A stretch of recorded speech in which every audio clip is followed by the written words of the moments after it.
All right, what's going on, everybody? It's a broadcast of the Ebony Star Network, sponsored by the E Nation.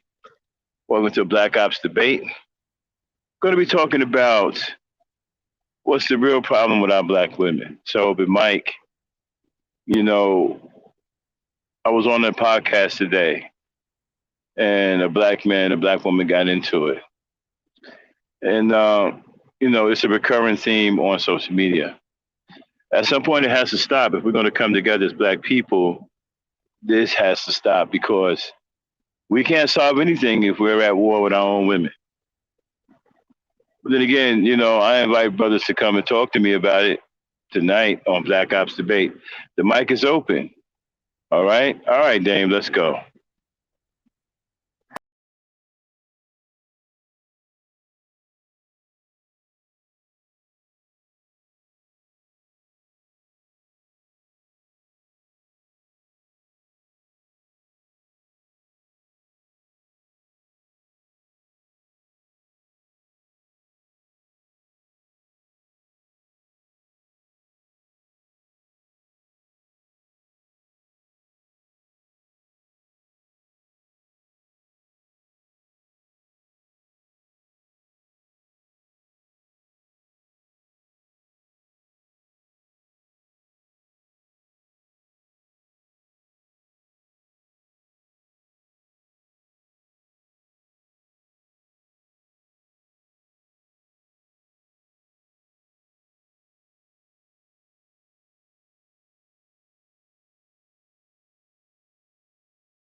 All right, everybody, what's going on? Welcome to Black Ops Debate. I am the Black Knight.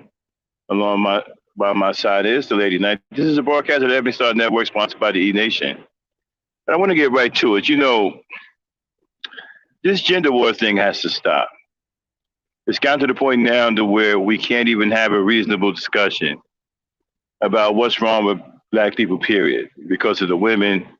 You got brothers who can't see anything good about our women. They can't find anything good in our women. And regardless of what you seem to say, it goes into one ear and out the other. It's a lot of emotions riding high, with all kinds of things going on with COVID. I understand that. People out of work, you know, work in this country is changing as we know it. They're pretty much trying to get rid of the factory workers, the forklift drivers. Uh, they're creating more independent contractors, which I don't mind the independent contract. I think that's a good way to go. You be your own boss. You don't have to be in a corporate setting or in a office setting, and you pretty much, riding around and doing your thing. You don't really have to interact with anybody but your customers. Listen to your music. So I do like the independent contractor thing. I think that's the way to go. That's the future. And I believe as we go forward, you're going to see more and more and more independent contractors. I really think that that's going to sweep this nation, sweep this country. Independent contractors in the next 2 or 3 years, they're going to be everywhere. I mean, everywhere, and just about everything is going to be up for grabs when it comes down to independent contract. I'm talking about anywhere from delivering shoes from Foot Locker to delivering cookies from your local bakery or something, you know. But anyway, let's get into what prompted this discussion tonight was that I was on a panel today and I had a run-in with a couple of brothers, and there were some sisters in the chat, and there were some things said. And there was one sister that was really going after the brother. And we have to understand, man, feminine nature.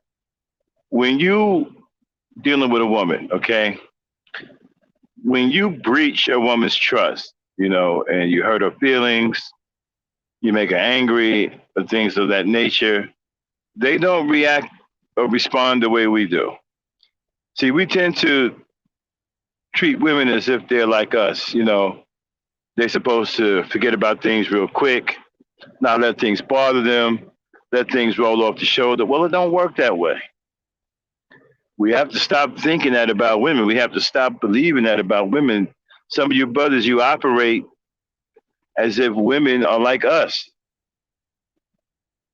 If you do not reconcile with a woman, if you have a difference with a woman, if you have an issue with a woman that did not go particularly well, if you do not reconcile properly, if you do not make proper amends, it will not go away. It's going to continue to come up. I don't care how long it is or how long the infraction occurred.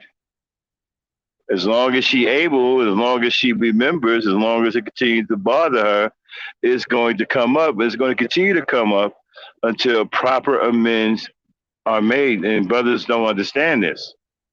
See, when you engage these sisters, let's just say 2 months ago, and it was a volatile situation to where her feelings may have gotten hurt, okay, or she may be upset, or she may feel disenfranchised about something, and the proper amends were never made.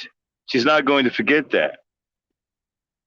And there's going to be an animosity towards you whenever she is in the same setting as you.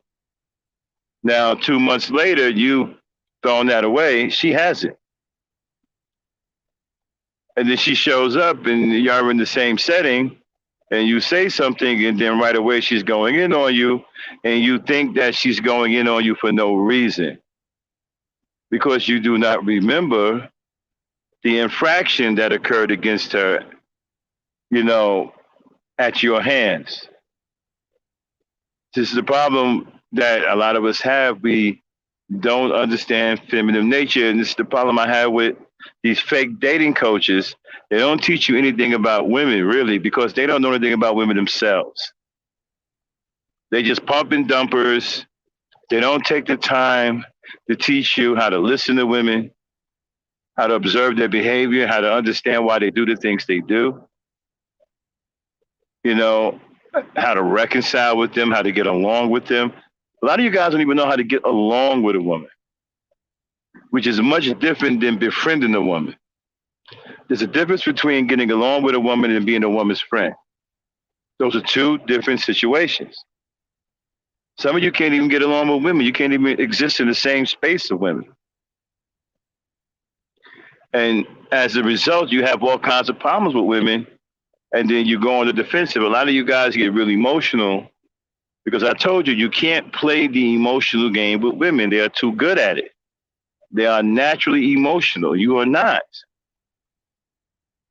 You know, you guys keep trying to play a game you can't win. You know, you don't. You're the one who don't look right when you're getting emotional and continuing an emotional battle back and forth with her. That reflects poorly on you, not her, because she's naturally emotional. So when she becomes emotional in front of everybody, no one thinks anything different because they expect that from her because she's a woman and it's natural. She's in her natural state. You, on the other hand, being a man, you are not in your natural state. You're like a fish out of water. And so you are the one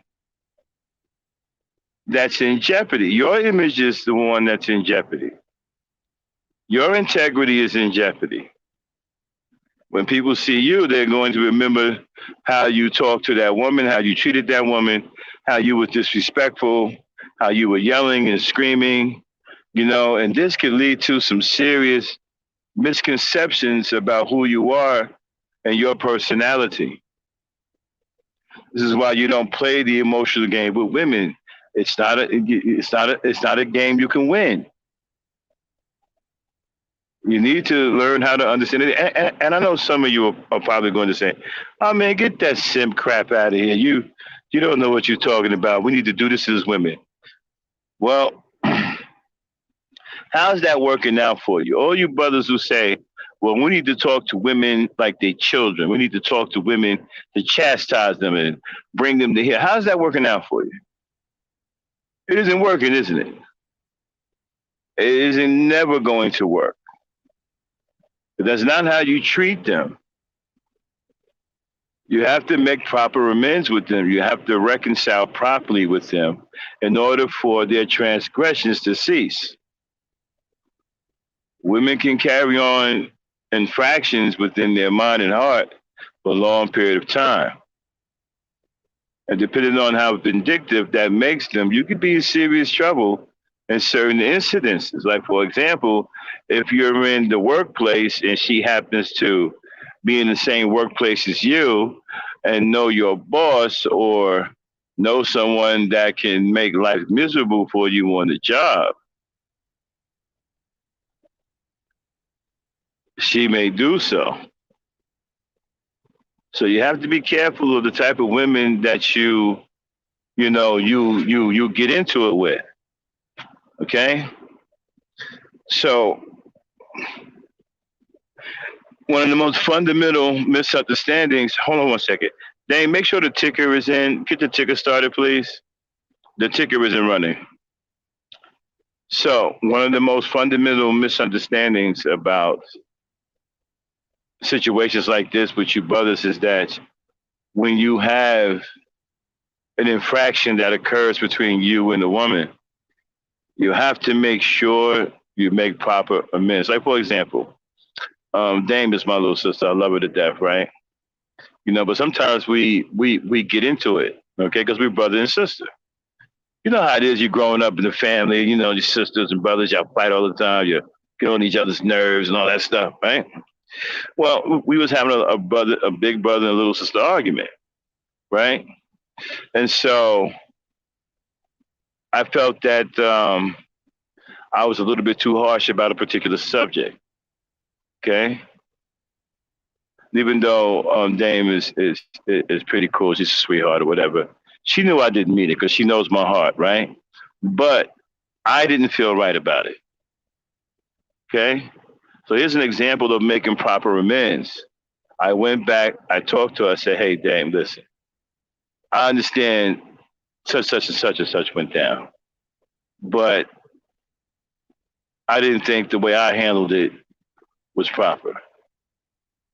And what does Dame do? Dame said, "Black Knight, don't worry about it.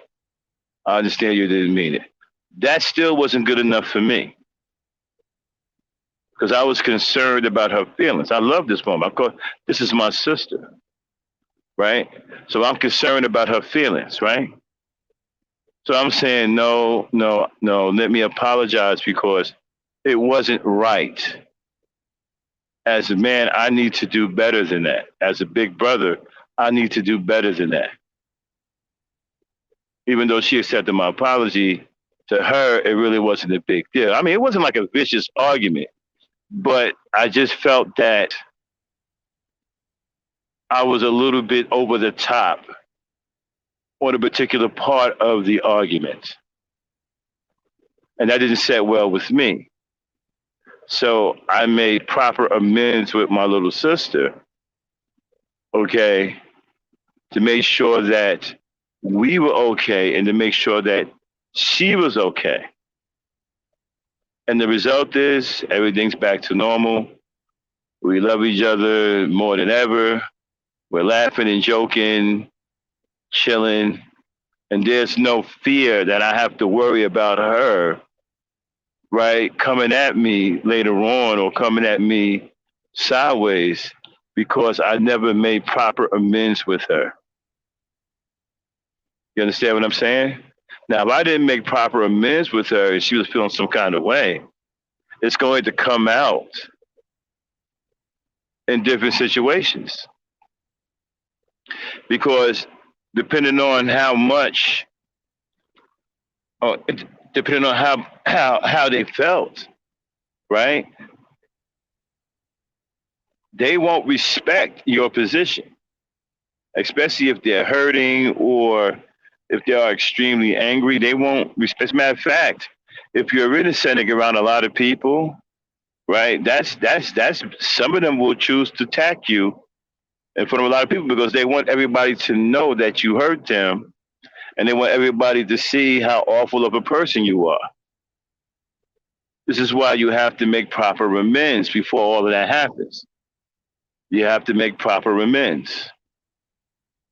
Now, it doesn't mean that you're not a man because you're making the correct amends for having some kind of psychological incursion on a woman. Doesn't mean that you're less of a man. It means that you are a man of integrity and that you're willing to correct your mistakes. This is very, very, very important. This is also an act of maturity. And I think the reason why some of you can't make proper amends is because you're not mature enough to do so. Some of you are still stuck in that teenage rebellious type mentality, even though you're 30, 35 years old. You still have a 16, 17, 18-year-old rebellious type mentality. I ain't going to do nothing. I'm not saying nothing. Let her do it. I ain't budging. I'm not moving. Well, that's okay when you're a teenager or younger. But when you are an adult, that doesn't work. As a matter of fact, that can get you in more trouble than you can bargain for. So you have to handle your situations in the mature manner, especially as a man. So when you have an infraction that has occurred against a woman by your hands, as an intelligent and mature man, it's up to you to make the proper amends with that woman to repair that situation. So it does not spring out on you later on, a month from now, 2 months from now, you have no idea what the hell is happening. And then you're blaming her because you forgot about the infraction. See, when you forget about these type of infractions, the women blame you. The women tell you, well, that's on you. You should have known that this infraction has gone unresolved. And now she wants blood. See, because another thing you don't understand about women, depending on the infraction and what kind of result came out of it, they can actually become angrier as time goes by. Because if it's an infraction that pierces the heart and you don't deal with it, you got problems because they're going to become angrier because the pain is going to still be there. So it's very important that you properly amend these infractions, these psychological and emotional incursions on women. Okay? Repair them. And then you won't run into situations like we saw today where a woman was hell bent on dealing a death blow, a psychological death blow to a man that did something to her a month, 2 months, or 3 months ago that is still bothering her and that has gone unresolved.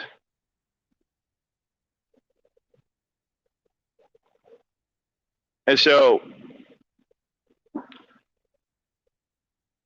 I'm saying when you have these situations, be mad enough to make proper amends, and you won't have these kinds of confrontations later on, confrontations that you have no idea where they're coming from because you forgot what you did to her several months ago.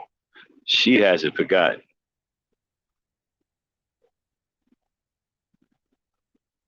And she's going to come for you.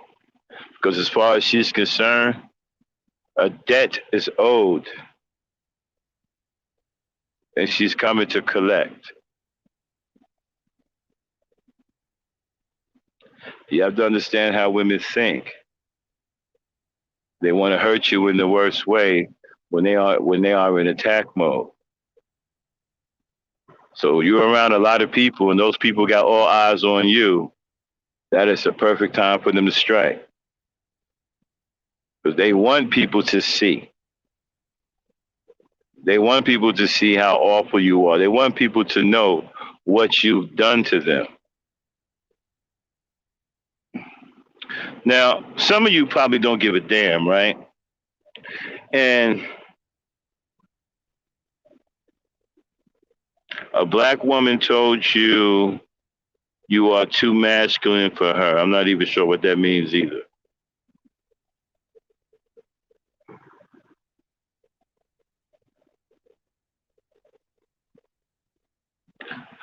All these fine black women out here, why these brothers decide to still date an average white woman to add on a fat one? Well, it's a lot of reasons why that happened, but let me get back to what I was saying. So now here's another thing that we have an issue with, right? All of this fighting with women on social media where the world can see what we're doing. That has to stop. We have to start reflecting strength to the world. Why other races of men don't have any respect for us? Because we keep showing them that we're weak. See, when you're arguing back and forth with your women in broad daylight or broad view of everyone, it sends a bad message about you because a man's essential nature is strength. So if you can't maintain your cool and deal with your woman behind closed doors or in the house, it reflects poorly on you as a man, and other men aren't going to respect you because they will perceive you as weak. And so the more we get on social media and we're jousting with our women, we're boxing with them, we are emotionally and psychologically boxing with them, thinking that this makes us look good as men, we're digging a hole for ourselves. In so many ways, we're losing respect around the world from other races of men. And black women who are watching are starting to gain, a disdain for us. And those who already hate us are using this to add to the hatred. understand where we are in this day and age. This is the age of the faction. We have factions all over the place. We have the manosphere, we have the woman sphere, we have the pink pillars, red pillars, the blue pillars. I even added my own pill, the night pill, the night's pill. Okay? And it's to create my own faction to combat some of the negative factions out here that are hell bent on destroying black women. Now, also, you have the conscious community, which is filled from top to bottom with nothing but frauds. You have the SYSBM. You have the manosphere, who I think are worthless, but could probably be something if they had better leadership or the right leadership. And so men have created factions. Women have countered, and they are still countering. They're creating factions now, and they're starting to pop up everywhere. There are little groups, there are pockets of women who have radical thoughts about black men. And understand something, right? A woman's group is far more dangerous than the man's group. Okay? Because when they get in their groupthink mode and the thought pattern is radical, they can become extremely dangerous. Okay? They can start plotting, you see, because women, more often than not, have the heart to carry things out. Most of you dudes, y'all just sit back and run your mouth. I'm not suggesting that you do anything nefarious. I'm just telling you, it's highly more dangerous for women to get into a faction than men because most women aren't getting into those factions for no reason. They're not there to just talk. They're looking to get something done. They're looking to make a change. So you Negroes get in there, y'all just talking, trying to just.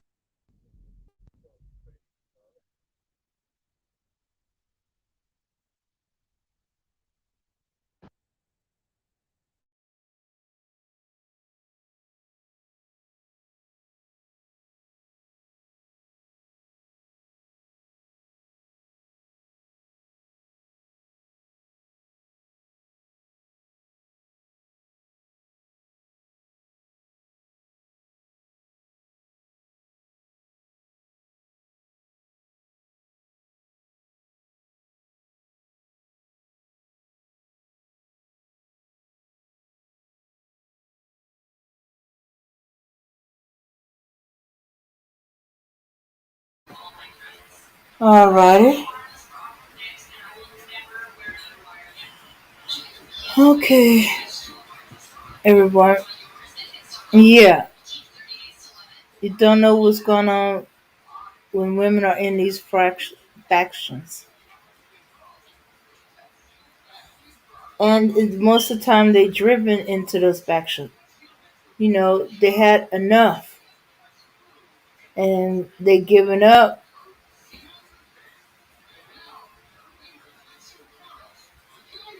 and they got another way.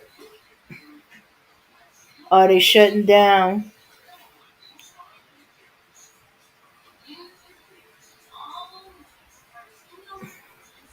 They either shutting down, not dating. They get fed up, want nothing to do with y'all. You pissed them off to high levels of festivity, and they mad as hell, and they're not gonna take it anymore. Okay, I don't know why I'm saying all these cliches, but it's basically what it is. Mhm. Yeah. Nothing's changed. Nothing's moving. The same old, same old. Keep running into the same thing over and over again.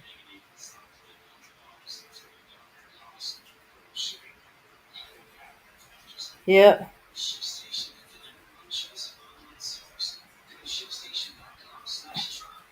Like you try this, you try that, even considering that, hey, maybe it's you, but you do that and you still getting the same crap.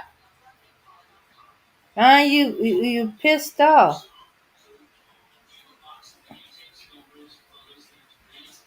because you know these guys are full of crap,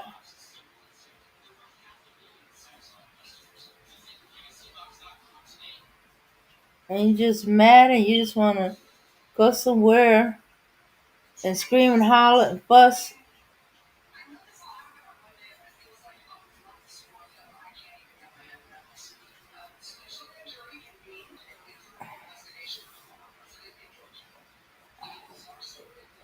Mhm. Okay, so while we're waiting for Max to get back, let's see.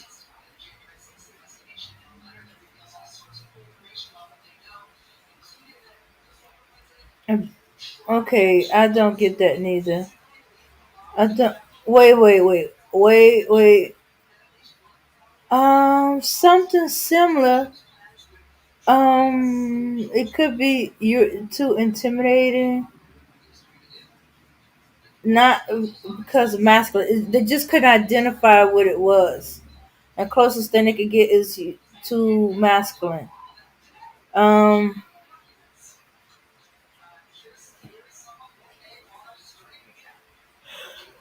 yeah, and it means that you too much. You too overpowering. They feel they're gonna get lost. Um, over you. You know. Hmm. Let's see. And I don't know why black men would be gone with the white women and the fat ones. Yeah, you're right. There's plenty of fine women. If they're not there where you at, go to where they are at.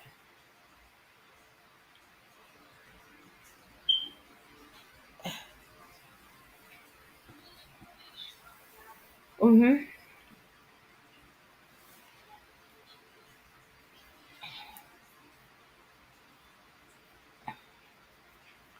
Yeah.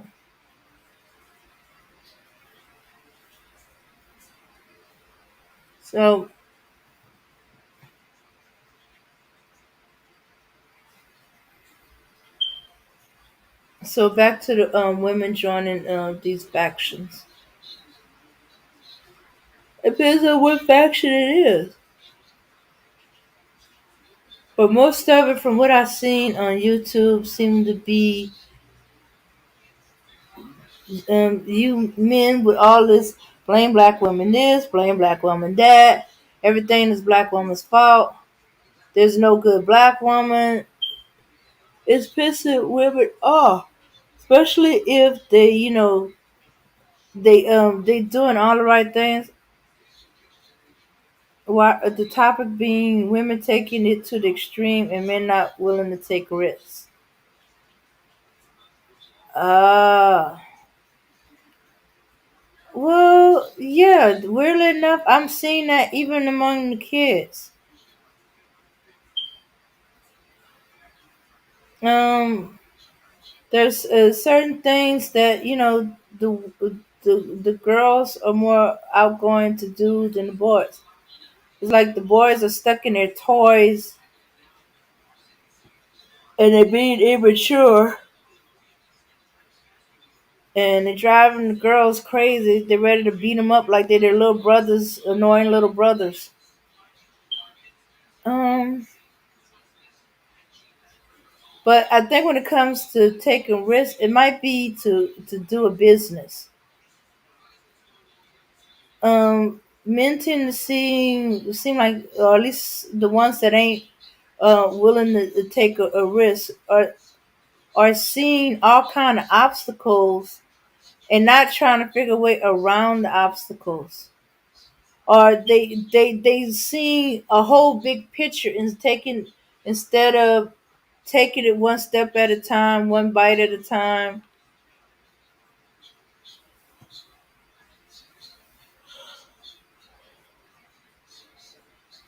Hmm. So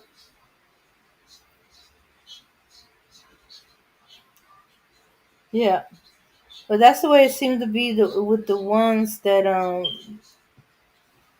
the men that want to take a risk, they want to play it safe, or they want something that's they want they want it to be definitely there. Like how do I put it? They want I'm trying to think of the word I'm looking for. Um, they want guarantee. Okay, they want a guarantee, and risk. There's no guarantee. So if there's no guarantee to taking a risk, that they won't be risking anything, or that they're not gonna fail, or it's not gonna fall apart, or things will go wrong, then they don't want to take it. They want a guarantee. If they go into business, they want to be a guarantee that everything's going to be okay. They want the bird in the hand. Okay, I'm still doing correct. Then to then then take a chance to get into in the bushes.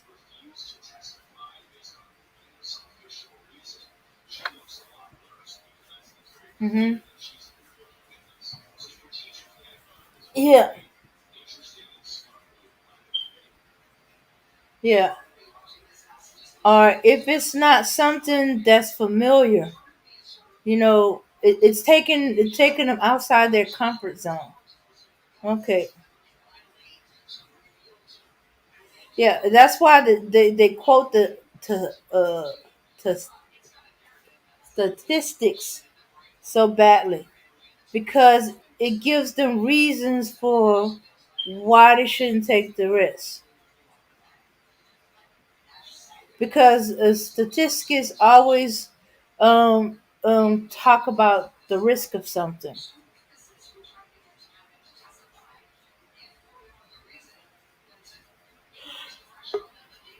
So, but women, they take risk all the time. Shooks is right there in their dating and love life. Okay, they see a man and they're interested in him, and they see the possibility of husband, family, father with their children, and they don't know absolutely nothing about him. But there's that possibility. So they date him, and based on what they know, they take a risk that he is the one. But there's no guarantee that one, he could be lying to her. There's always that possible risk that he's lying to her, that he's using her, or or he's not as good as fathers there, especially if he don't have any children, because you don't know a man who don't have any children whether they're gonna have that. Possibilities. You might see them with their siblings, or if they got younger. You might see them with their nieces and nephews. That might give you some kind of clue, but basically, they don't absolutely know. They absolutely do not know. So women are used to taking a risk. Okay, a baby. A baby is a risk.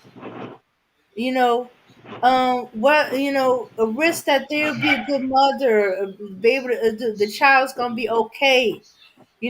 Hey, that you survived childbirth, or your child will survive childbirth. Women in their very natural nature is always a risk.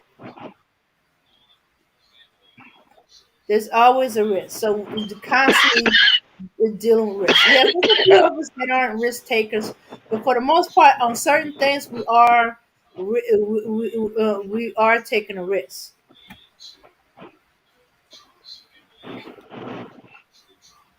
Um, Now the risk taker men, they don't see it as a risk. They see it as a problem they need to solve to get to what they need to do. But if they're not problem solvers, all they see is risk. I can lose this. I can lose that. I can lose that. They all see what they can lose. But if men never learn to problem solve or seek a solution to a problem, all they see is risk. And because the generation after generation, we're seeing less and less men who know or willing to find a solution to a problem. Okay, I want my own business. Okay, I need money, so I'm going to Excuse me. work a certain amount of years with this company, work for somebody else for a certain amount of years, save up the money. In the meantime, do a business plan, do Uh-oh. this, do that. Talk to people, um, and they might even take a job in the business they plan on doing. Now, a person. I don't mean to cut in, but are you almost done? Oh, okay. All right. I was just waiting for you to get back. I'm back. I've been. You don't see me on the panel? Yeah, but sometimes I don't mean you back. Sometimes if I don't Okay. hear I'll be right anything. back. Okay. All right. All right. There's that. Some see risk as an opportunity. Others are comfortable where they're at. Exactly. But some people they want to be comfortable. Yeah. And so they just dream about it, but they are not willing to take that risk or lose the comfort for what it is. Hello.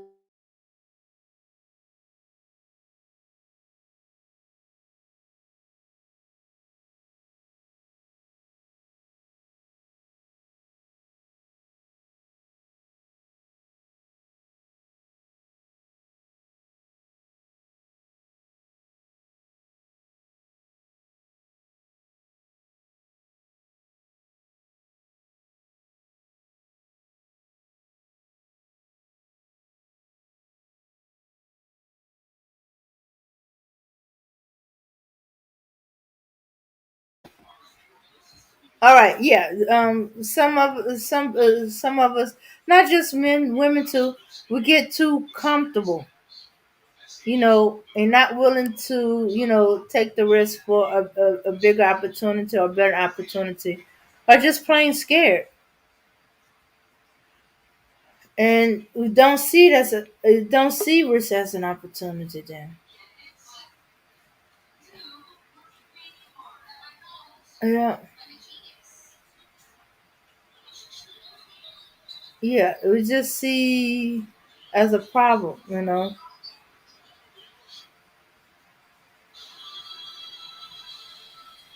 Or in the oh, okay.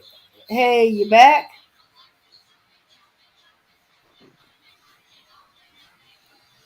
Okay. Or sometimes in the first step of taking an opportunity or taking a risk or uh, and we get comfortable in that situation. Okay. Hey, you back? Yeah. All right. All right. Me and Galactica, Gal Actica. We'll talk about this a little bit later. Um, and let Max continue on, and then Yeah, we I can do. appreciate it. Mm-hmm. Yeah, so getting back to what I was saying, sorry about that. I'm a little under the weather, y'all. We've been fighting the winter. It's rough out here in the winter when you drive trucks. You got to keep a lot of hot fluids in you, to try to keep the cold off of you. But anyway, like I was saying, we're in the age of the factions. And now women done got into the faction thing. They're starting to create factions. And I'm concerned because the women are way more radical than the men are. The women aren't playing. They're not just in these groups just to be having discussions. They're in these groups for a purpose. The men are BSing around. You know, they trying to get cash apps and disparaging women and calling women names, and they think it's all fun. But the women, on the other hand, aren't playing any games. This is what the guys don't understand. They're not getting into these groups to have a little pity pat fight with you back and forth. They're getting into these groups to enact change. Okay. See, this is what I keep trying to tell you guys, especially the guys who keep thinking that women and men are the same. They're not. They don't think the way we think. Okay? And this is going to prove to be your undoing because you're not paying attention. You guys in these factions, y'all showing your ass. These women are serious in these factions. They are dead serious. They're not playing. They're not there to just talk and hurl insults. They're there to get into a movement that's going to create change. That's why they're in those factions. They believe that those factions are going to enact change. And that change is going to come if they feel that they have to change their behavior. They have to go elsewhere. They got to do whatever they have to do to create a change. Now, you have to ask yourself, how do we get to this situation, right? Well, it's really our fault as black men. Well, I wouldn't say me because I'm not like any of you black dudes out here. Okay, so hell, if y'all was like me, we wouldn't have this problem. The women wouldn't be hating black men or talking crazy about getting rid of male black babies and stuff like that. You know what I mean? But I think the biggest problem is that the black man today doesn't express a love for his black woman. And I think that is the biggest problem you guys got. Now, I know you're going to hear other things about struggle love and you know, money talks and BS walk and, you know, a lot of material situations. But at the end of the day, what I've learned with women, no matter what black woman I've ever been with, whether it be a friend, a cousin, you know, a girlfriend, a wife, it all comes down to the same thing. They all need love. And love is the deciding factor. When you're dealing with women, you have to have love in the mind. If you don't, you are never going to achieve a balanced relationship with her. I don't care if she is a gold digger, she still wants to be loved. See, you have to understand something. Women don't change because you want them to. They don't change because you say, hey, woman, you better change. The only thing that can make a woman change is love. And the way you use that love when you're dealing with her. It is your actions that's going to allow the woman to change. She's going to make an adjustment to your actions. Like I was telling you guys the other day, when you go up, like a man has no business going on a panel where women are talking about divestment. There's nothing you can say that's going to change their mind because they didn't get that way by watching you have a conversation. They got that way by observing your behavior towards them. So in order to change women like that, you have to change your behavior. So I always tell you guys, don't focus on the women. Focus on changing yourself. Your exemplary behavior will attract women. And those women will tell other women. And even eventually, if you continue with consistency, with exemplary behavior, if you're consistent with it, even the most hardened woman that her heart has been hardened towards black men, even she will start to soften up. But you have to be consistent. Consistency is the key. You can't do it once or twice, three times. It has to be an ongoing thing because it has to appear natural. Okay, because natural is what's going to comfort a woman. If she sees it coming from you all the time and it's natural, that's going to give her great comfort because then she don't have to worry about you changing later on. She don't have to worry about waking up one morning and you don't put on a whole different face.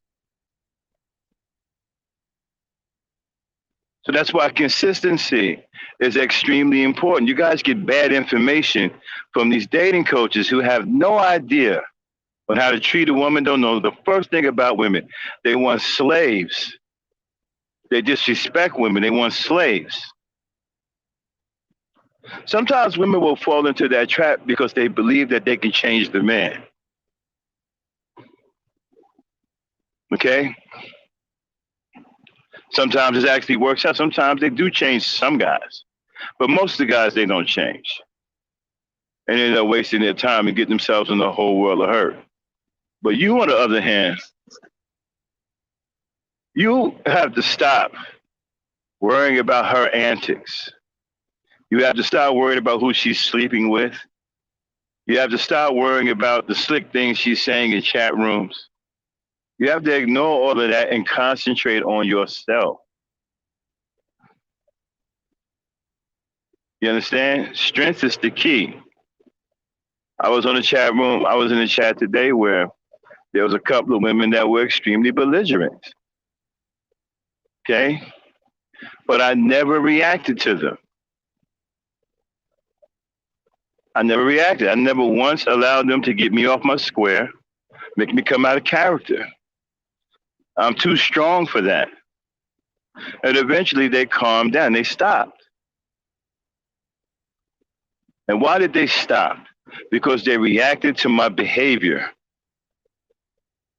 When they did not see me engage them or did not hear me engage them, did not see me get riled up or anything of that nature, they gained a mild respect for me and they stopped.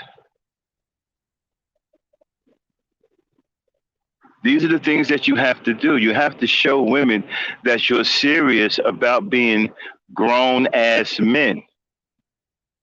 Right now, you guys aren't serious. You're not showing women that you're serious about being a grown up, period. Many of you are showing women that you are hell bent on being immature for life. Some of you are well almost into your 50s and you're dressing like you're a 22-year-old gangbanger.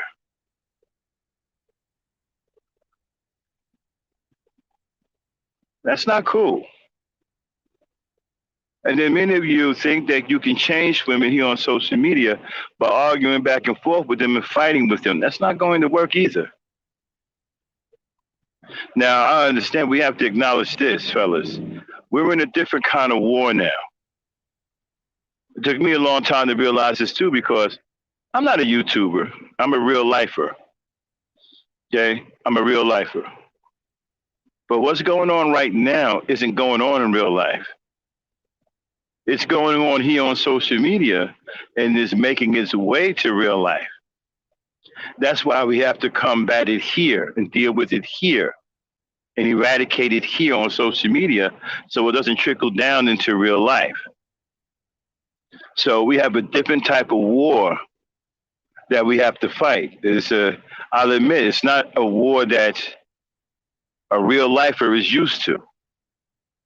It's not the way you can put your hands up and put your hands on somebody, you know, or pull your gun out and bust a cap in somebody's behind. It's not that kind of war. It's a whole different animal. You have to meet people on an imaginary plane that has been made real in real time. And people have established themselves on this plane. And they have reputations, they have accolades, they have movements, they have congregations, they have a contingent. Some even have a horde that follow them. So you coming up here by yourself, you're outgunned. So you have to learn the ways of this platform quickly. You have to learn how to maneuver around. You have to learn the rules of engagement. You have to understand what's real and what isn't real here on this platform. It's a whole different thing to get used to.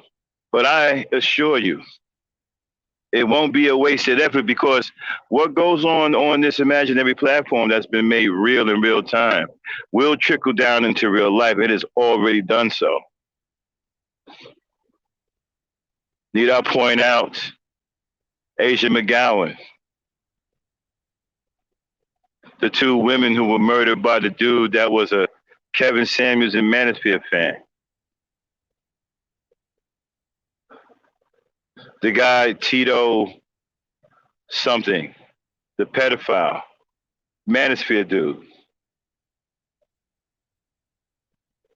And the guy who killed Asia McGowan was a big fan of Sergeant Willie Pete. So it's trickling down into real life. A lot of these young boys are starting to parrot Kevin Samuels, using his talking points. The hatred that's being perpetuated by the Manosphere and the so-called SYSBM brothers, the Passport Gang and so forth or whatever, is being parroted by young men in real life. They are repeating what they hear from these men. Phrases like pump and dump.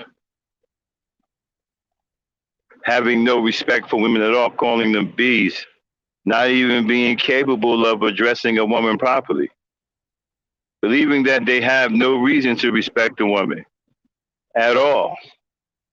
So they call them bees. I was watching one guy, the so-called dating coach, was teaching brothers how to train the woman's mind into being a live-in slave.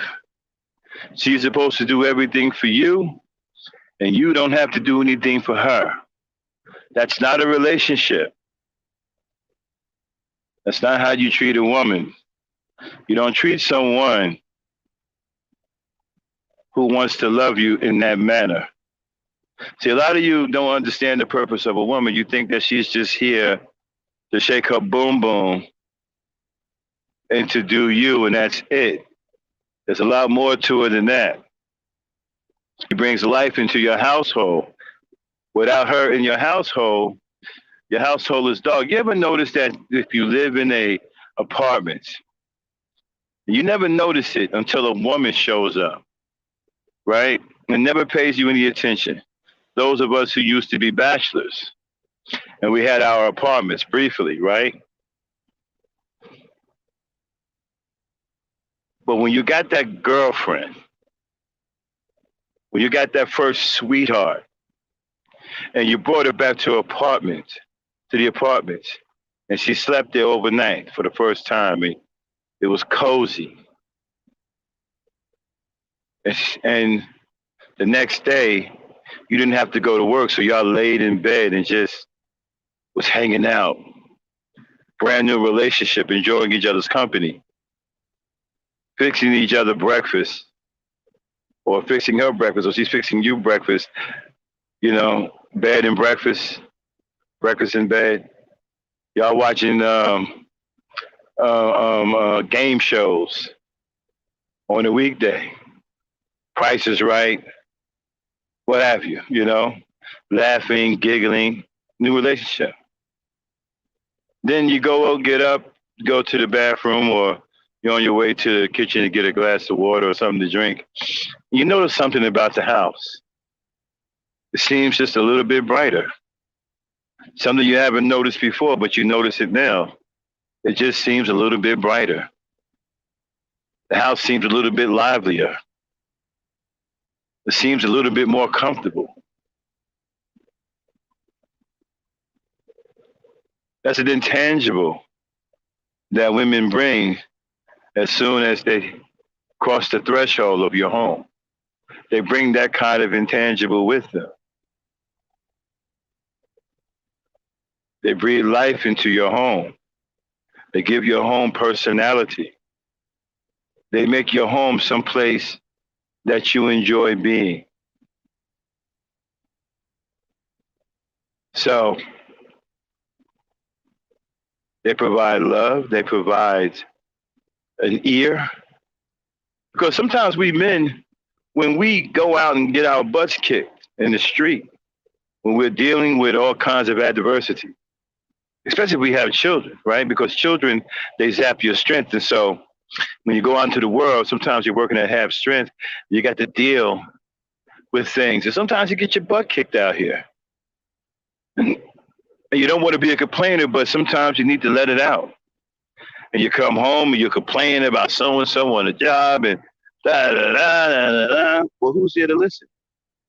Who's there to give you that ear so you can vent? And after you get finished venting, what does she tell you? She gives you that soothing, feminine speech, right? It's okay, honey, you're going to be fine. It's their loss. They don't know who they're dealing with. I got faith in you. I know you're going to get it done. I know we're going to be all right. I know you will let nothing happen to us. And she goes on and on and on and on. Next thing you know, your ego is repaired. You're feeling good. You know, turned into Superman again.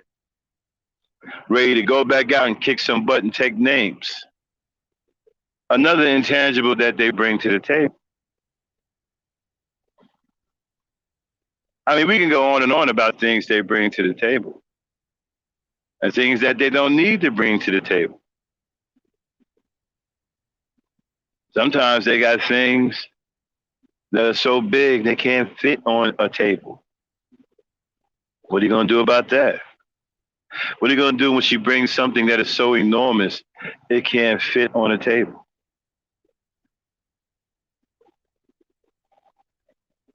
Capable of unconditional love. You guys know what that is? Let's talk about that for a second. Dang, come here for a quick minute.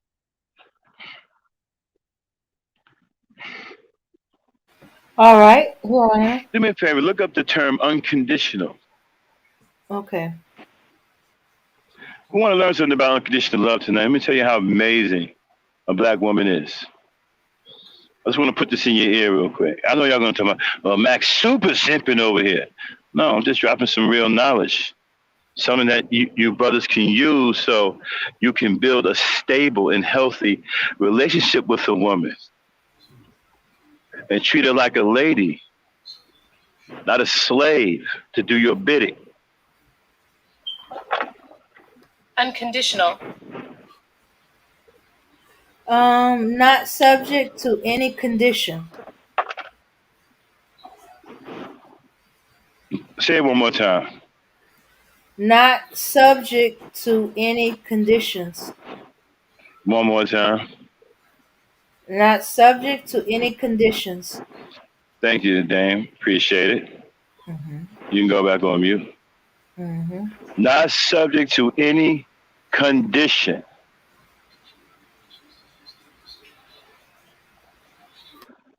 Now, some of you have benefited from this and haven't even realized that you have benefited from it because you've become ungrateful. What do you think she's practicing when she allows you to stay in her house and you have nowhere to go, nor do you have a job? What do you think she's practicing? She's practicing unconditional love.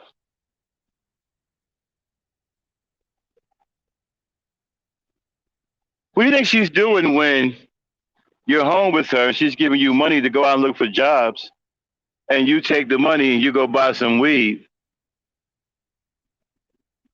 and sit up and smoke the weed up in the house, got a house smelling like weed. She come home and asks you, Have you gone to look for jobs, and you said, "Nah, baby, I tried, but I smoked this weed, but I promise you I'll go tomorrow." And she yells at you, but she gives you another chance because she believes in you. She just thinks that you just got caught up. You're around bad people, but she hasn't kicked you out of the house, and she's still trying with you. What do you call? What do you think she's practicing? Unconditional love. Isn't that amazing? How many of you would have allowed somebody to get away with that? How many of you would allow somebody to stay in your home and they have nothing to offer you?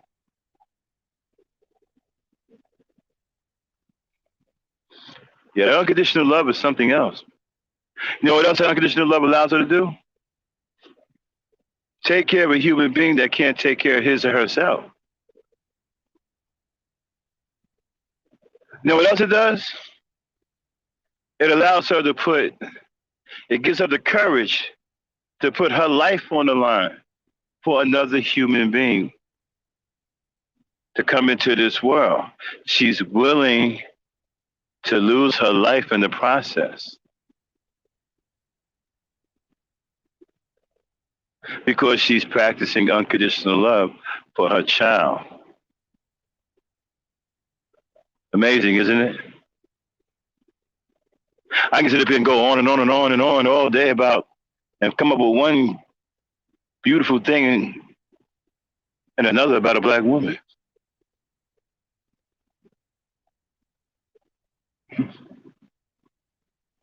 So they are worth it.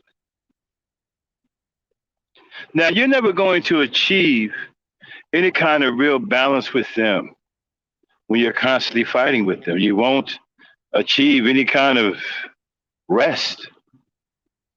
They can make your life beautiful. They can make your life a hell. I think in the Bible it tells you that you'd rather be on another planet or something rather than to live in a house with a contentious woman, right?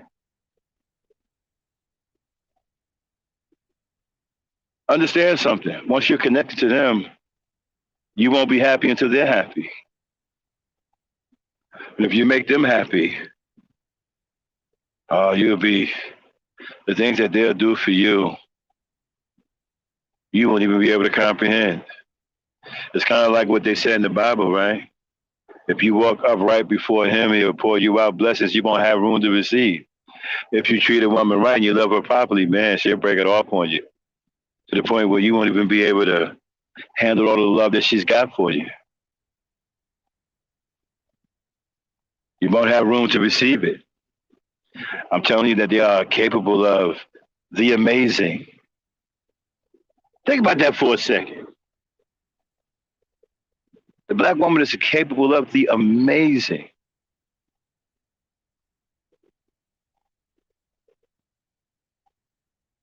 Do you know that most of the things that we have in this world is patterned after how we feel about our women? 0 to 60. You guys have heard that, right? 0 to 60. You know where that concept comes from? It comes from a woman being able to hate you one moment and love you the next. 0 to 60. So where do it put us when we're constantly fighting with her? You can sit there and say, man, I don't want to hear this simp shit. Max done lost his fucking mind.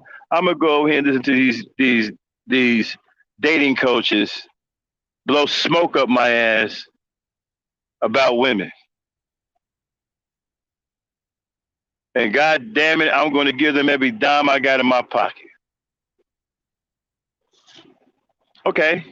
So you go over there and listen to some fool who don't know anything about women themselves tell you bad stuff. Hey, man, this is what I want you to do. When a woman doesn't want to give you the time of day, it really means that she likes you. So what you need to do is you need to be aggressive. You need to go up on her and put your hand on her booty and say, woman, you're going to talk to me. That sounds like great advice, doesn't it?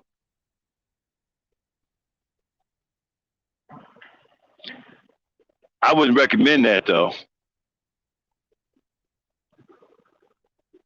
See, I'm not a dating coach. Dame, you want something? Oh, I I'm wanted to say that he do something like that, he's liable to get slapped. yeah, no doubt. Thank you, sweetheart. Okay, so I'm not a dating coach. I don't play one on social media. But what I will tell you is this: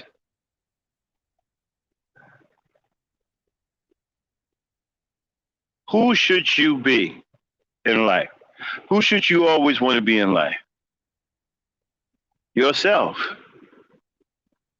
How about you be just like you?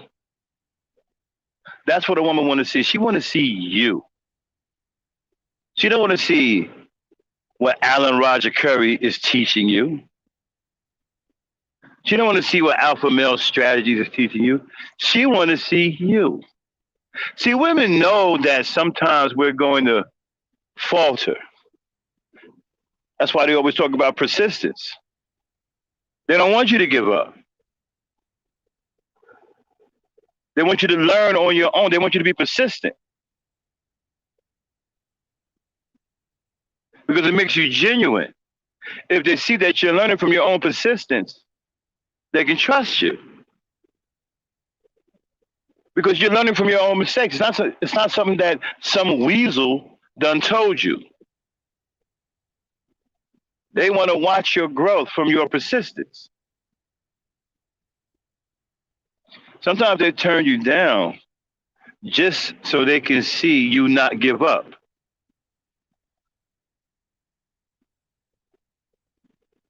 Be persistent, but grow from every mistake that you make with her. And your persistence will pay off. Be yourself. If you're a boring dude, be a boring dude. Boring doesn't mean that you can't have a woman.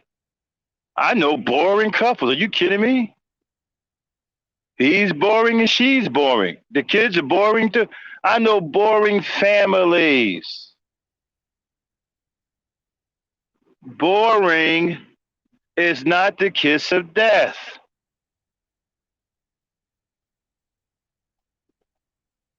If you are boring, then be boring.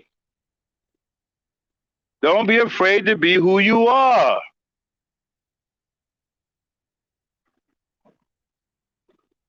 Because that is what's going to earn you the respect. You know how many women on her say, well, he's a nice guy, but he's boring, but I like him though. He's a nice guy, but he's boring, but I like him though. He's a nice guy, but he's boring, but I like him though.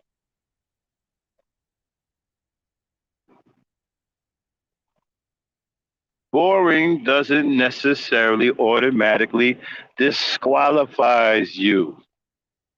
You can get around boring. You can do other things. Maybe not talk so much if you're a boring dude. Learn how to tell jokes. Learn how to do some magic tricks. Make her laugh. There are things you can do to get around boring.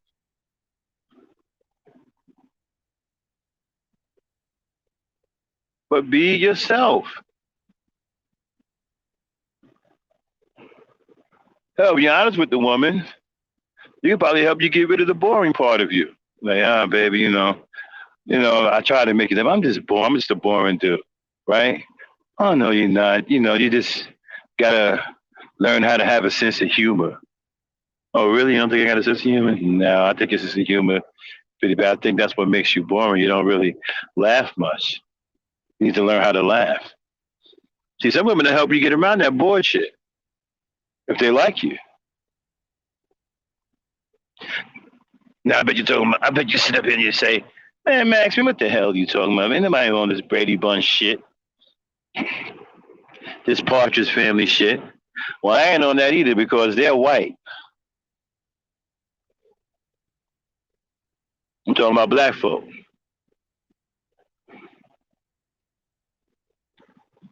You guys got black women wrong. They are some of the most understanding women you can be around. You know why? Because they know you. No other race of woman knows you like black women know you. They know you. Many of them knew you when you were in the womb.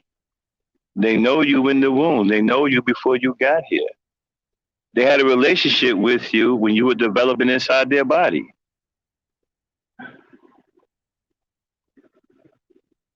They can remember when your personality was being developed.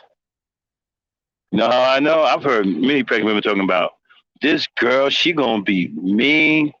She tearing up my body. Oh, she got an attitude already. This boy, he won't stay still. He can karate kicking my ribs. You know, he's gonna be an athlete. He can't. This boy is not going to settle for less. See, they're already understanding your mentality while you inside the body. They can feel your personality developing. See, they know you before you get here. There's no other race of woman that can trump that. You should be talking about you want to swirl. What's the matter with you? Your mind turned off or something? Somebody hit the off button to your brain?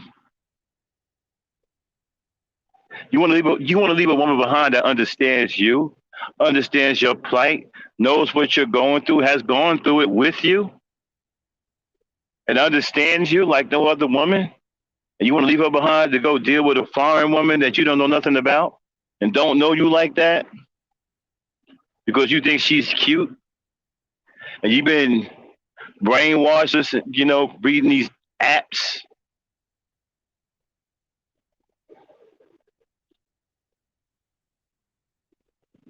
There used to be a thing going around talking about the black woman is the least desired. And I got so tired at one time, right? So me and Dame, we jumped on our research belt, right? We went round and round looking for why they're saying this. You know what we found? We found an app called Cupid that they was using to broad brush all black women. Because on Cupid it said that black women are the least desired. But what that app doesn't tell, what they don't tell you, right, is that the reason why black women are the least desired because there's a lot of non-black men on Cupid. And most black women only want to be with black men. So they check on their profile, black only. And so when inquiries come that are non-black, they're automatically rejected. So the white men or the non-black men don't pursue black women on these dating apps. Because most black women have checked on their dating apps, black men only. See, they don't tell you that. What they tell you is that they're the least desired. You know why? Because the men who are telling you that are the most rejected black men from black women. They are the most rejected. And I get it. You know, we have the most beautiful women in the world. And to be rejected by them, it hurts. You know, black men, you don't want to be rejected by a black woman. Yeah, that hurt. But you got to deal with it. You got to get over it. You don't go and use an app to try to justify the fact that you're angry. Well, you know, she rejected me when I was, 14. I've heard guys say stuff like, well, I got rejected when I was 15 and my feelings was fragile. So when she rejected me, I shattered all over the place. And it took me 2 weeks to put myself back together. And I don't even know if I got myself back together, right? I still think I'm missing some pieces. That's why I don't like black women. Some of you guys ought to be ashamed of yourself. You broad brush black women because you had an issue with one black woman, or you had an issue with two black women, or three black women. And instead of checking yourself and find out what's wrong with you, you want to blame them and you want to blame all black women and you don't want to improve yourself. You know how I know that you guys are the problem? Because look at how you are now. Many of you are sexual deviants, you're perverts, you're extremely disrespectful. Many of you have settled for blow up dolls. And some of you are even trying to justify being with a blow up doll. Hell, they got a whole blow up doll community in the manosphere. They gave their blow up dolls names. They even go shopping for their blow up dolls. Okay. I think they had a funeral for one of them. One guy got into it with his blow up doll and, you know, he cut her head off, kind of let the air out of her and shit. You know, and they had like a little blow up doll funeral. And he's having problems finding other blow up dolls because word got around to the other blow up dolls that he was violent. And blow up dolls are very, very tricky, you know. They don't like sharp objects. They really don't. Blow up dolls are really scared to death of sharp objects. So when they got the wind that he killed his blow up doll with a knife, you can imagine the word got around quick in the blow up doll community, and the other blow up dolls didn't want to have anything to do with her. So when he went to the store to try to purchase a blow up doll, the one he reached for moved over.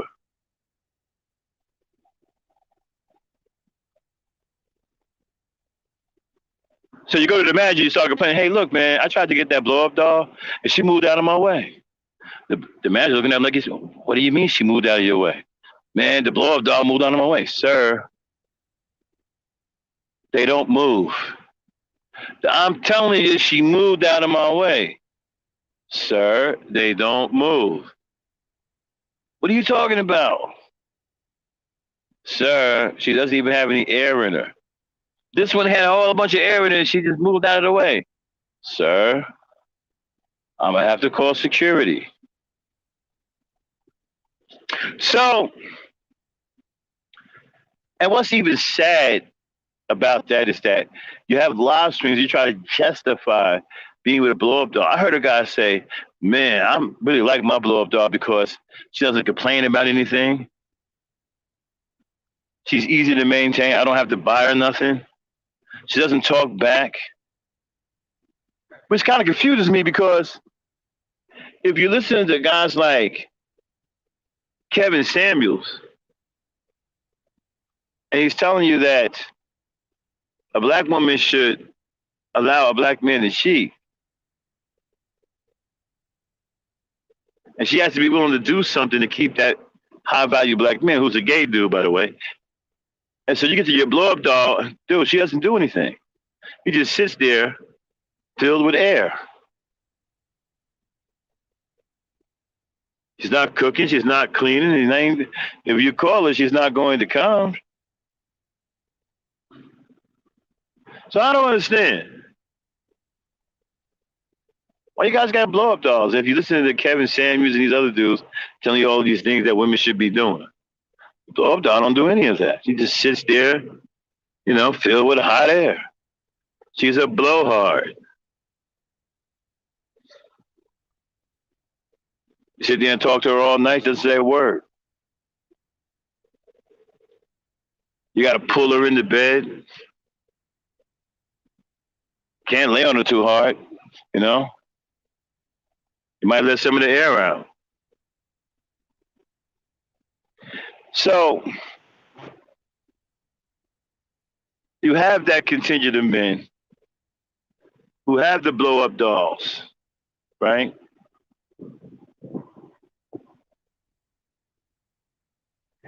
They don't give them any love either. So we can understand why guys like you were rejected because you were the same way back then that you are now.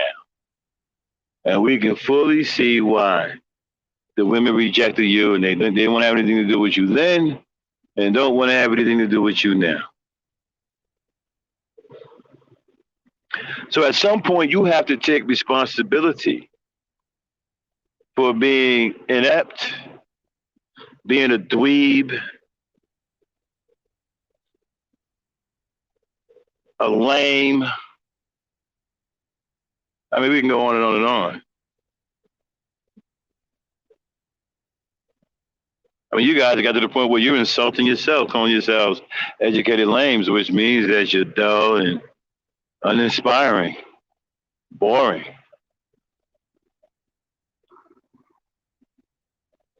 Probably the attributes women are looking for today in men.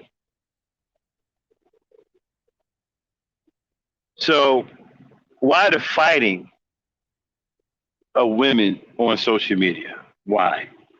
What do you hope to achieve by fighting with women on social media and actually engaged in a war with them that you can't win? I keep telling you, dudes, you cannot win an emotional battle with a woman. Why? Because she's emotional naturally, and you're not.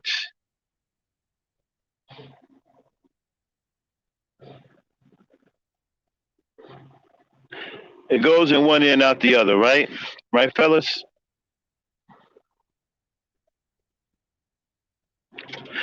Some reason you still think that you can outtalk her, you can be louder than her, you can somehow shut her up, and you can somehow bully her into changing.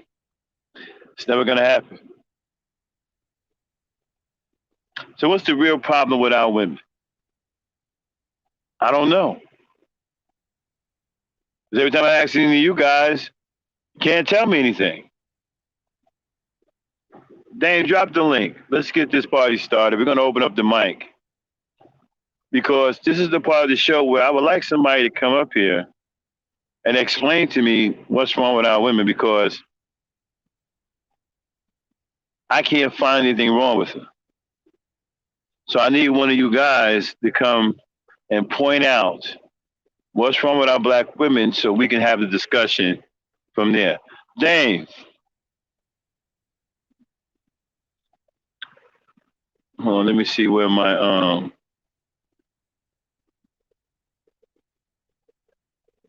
okay, I'm not sure where. I'll be right back, y'all. Hang in there.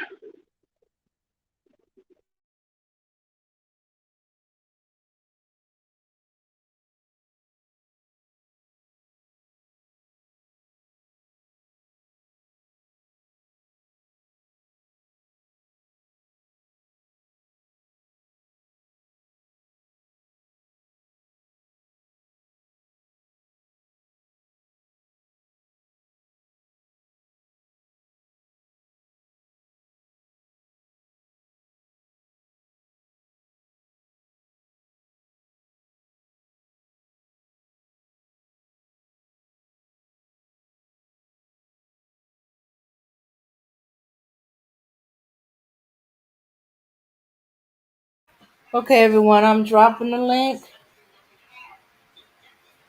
So, any questions? Want to say some stuff? Want to talk about some things? Here we go.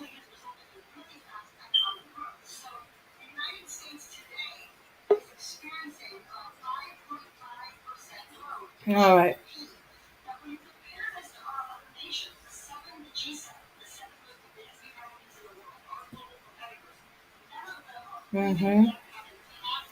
Yeah. My mother was craving black eyed peas. I was born with a birthmark of a reverse black eyed pea. And I do happen to like Black Eyed Peas. Okay, I'm back. Uh-huh. Yeah, so the link's in the chat. Hopefully, I can get a taker to come up here and really lay it on me about what's wrong with black women, because so far, you guys who got problems with black women haven't been able to tell me what your problem is and what's wrong with them. The only thing that I keep hearing is that they got an attitude. I'm gonna need something more than that. That Yeah. doesn't do anything for me. I mean, you're gonna have to tell me something more than that. An attitude don't mean anything. All women got attitudes. I've gone on record several times saying even female animals got attitudes. I had two female cats that had terrible attitude. What? Man, I would call. I had one named Turkey Face, the other one named Maxine. Man, I called one. They look at me like I was crazy. Man, like what? Did he just call me? Like attitudes. I'm gonna need something more than that. I'm afraid so. I'm gonna need something more. So to get that bot out of here, please. Oh, they got it. They got it. Yeah, I'm afraid I'm gonna need something more than that. I'm gonna need something that I can sink my teeth into. What's wrong with black women? What's the problem? Why are we fighting with them? Why do you feel the need to fight with them? Well, because you don't like what they're saying? Well, I talked about where this is coming from. We have an all-out gender war going on. Okay? They are being viciously attacked. I said earlier today, what are black men doing engaging in a gender war with his woman? What the hell are you doing? You need to be out here building infrastructure, building schools for our children. You got work to do. What the hell are you doing being involved in a gender war? You have no business in the gender war with the black woman. The black woman shouldn't be in the gender war. Mm-hmm. Exactly. Yeah, what are you guys doing? Well, she said this, she said that. Yeah, because you involved in a gender war with her calling all out her name, saying she ain't this and she ain't that, and calling her a ghetto gag and all kinds of craziness. Of course they're gonna fire back. Of course they're gonna build up resentment. Of course they're gonna take shots at you. You guys act like you don't know how things work. You act like you don't understand what cause and effect is.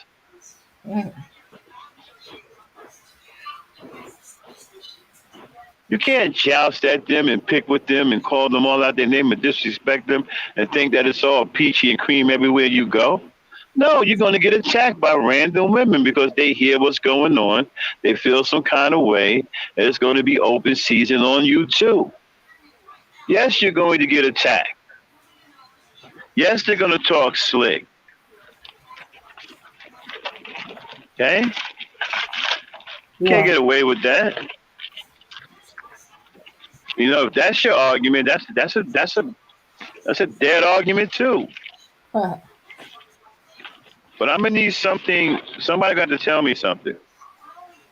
I need to know what's wrong with them. As far as I'm concerned, I don't see anything wrong with them.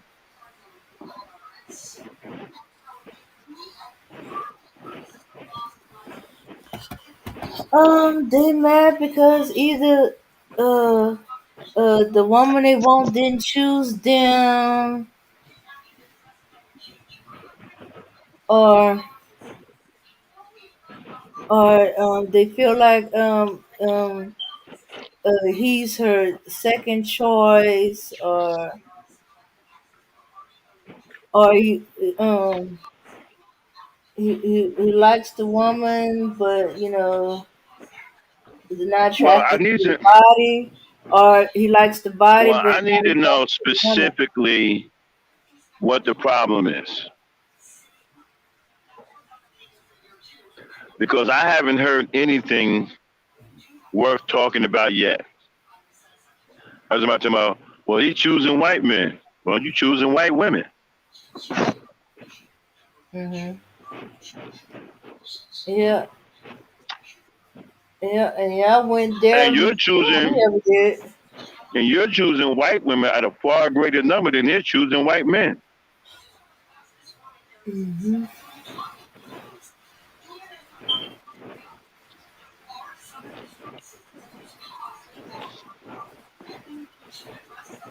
And the tripped out part, the one that's choosing the white women are screaming the loudest about her choosing a white man. Guys talking about Kristen Cowler, right? Well, how did she get like that?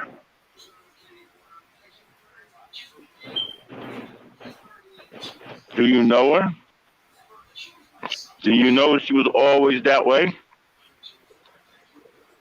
Because my experience with women like that, and I have seen women like her before, they don't get that way on their own. So how did she get like that?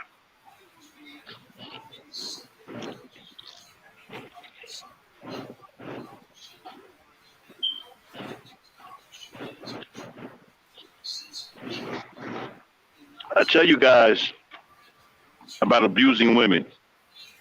Many of you aren't paying me any mind. What do I always say? You Hmm. can't abuse them. They don't do well with abuse.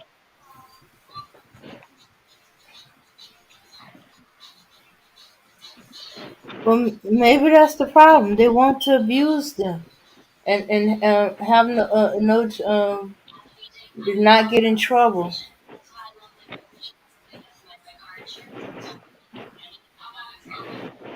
Maybe that's why they keep referring to to back then in their grandfather, great grandfather. They want women to be like that. You know, not understanding that uh, for women back in them days is either put up with what you got or starve or be homeless or to see your children die in front of you or slowly starving to death. One of the two. Um, or want to be able to uh, not only have your woman, but have the other woman too, and neither women say anything about it or have an issue with it.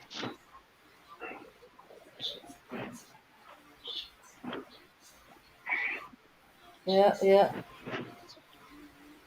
Or she can never disagree with him, have an opinion, or that's her not being supportive.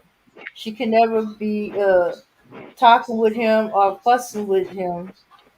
That's her not being supportive. Right. Hmm. I still need to know what's wrong with the black women. You know what? I think there's really nothing wrong with the black women. I I don't think there's think they anything just wrong with them trying either. to. I think they're trying to make it like there's something wrong with her. To hide the fact that there's something wrong with them or him. You know, isn't they trying to deflect from themselves? Oh, hey, Mika. Yeah,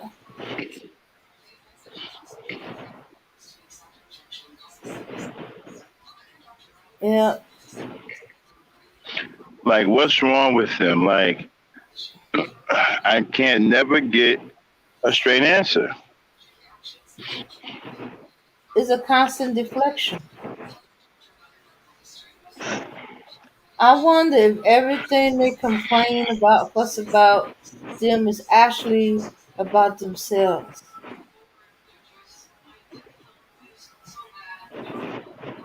Okay, what's the number one complaint they have about black women?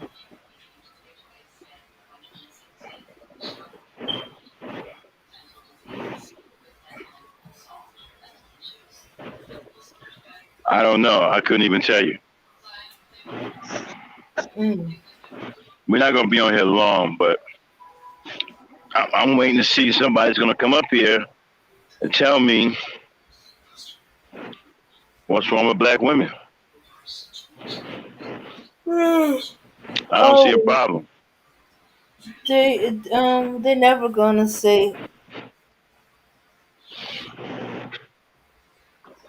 because you can't sit up here and tell me things like, well, they're messing up the community.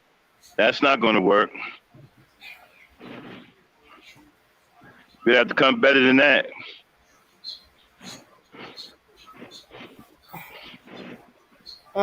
Huh. Yeah. What's going on? Mika said the stuff they complain about, they are a part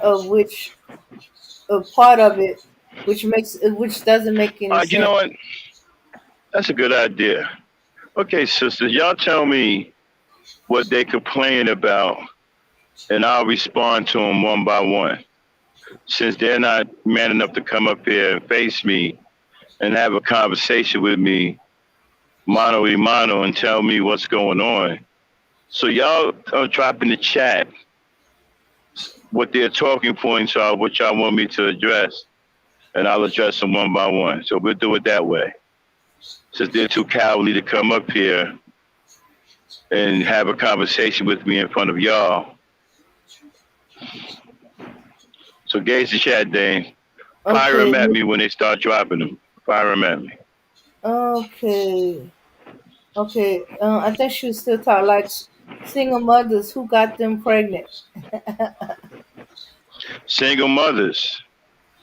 Well, the single mother thing is because of black men wanting to pump and dump and not be responsible for the children that they leave behind. Again, this is not a problem with the black woman. This is a problem with the black men. We should be having a discussion what's wrong with black men.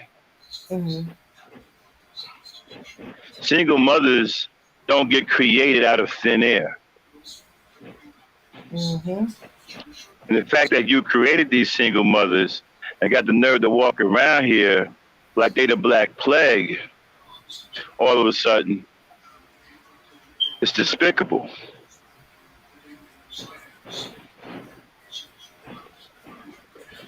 What do they say in Okay. the chat? Well, Mika got hoes, but who are they sleeping with? They're complaining about women being hoes, but you know, Mm-hmm.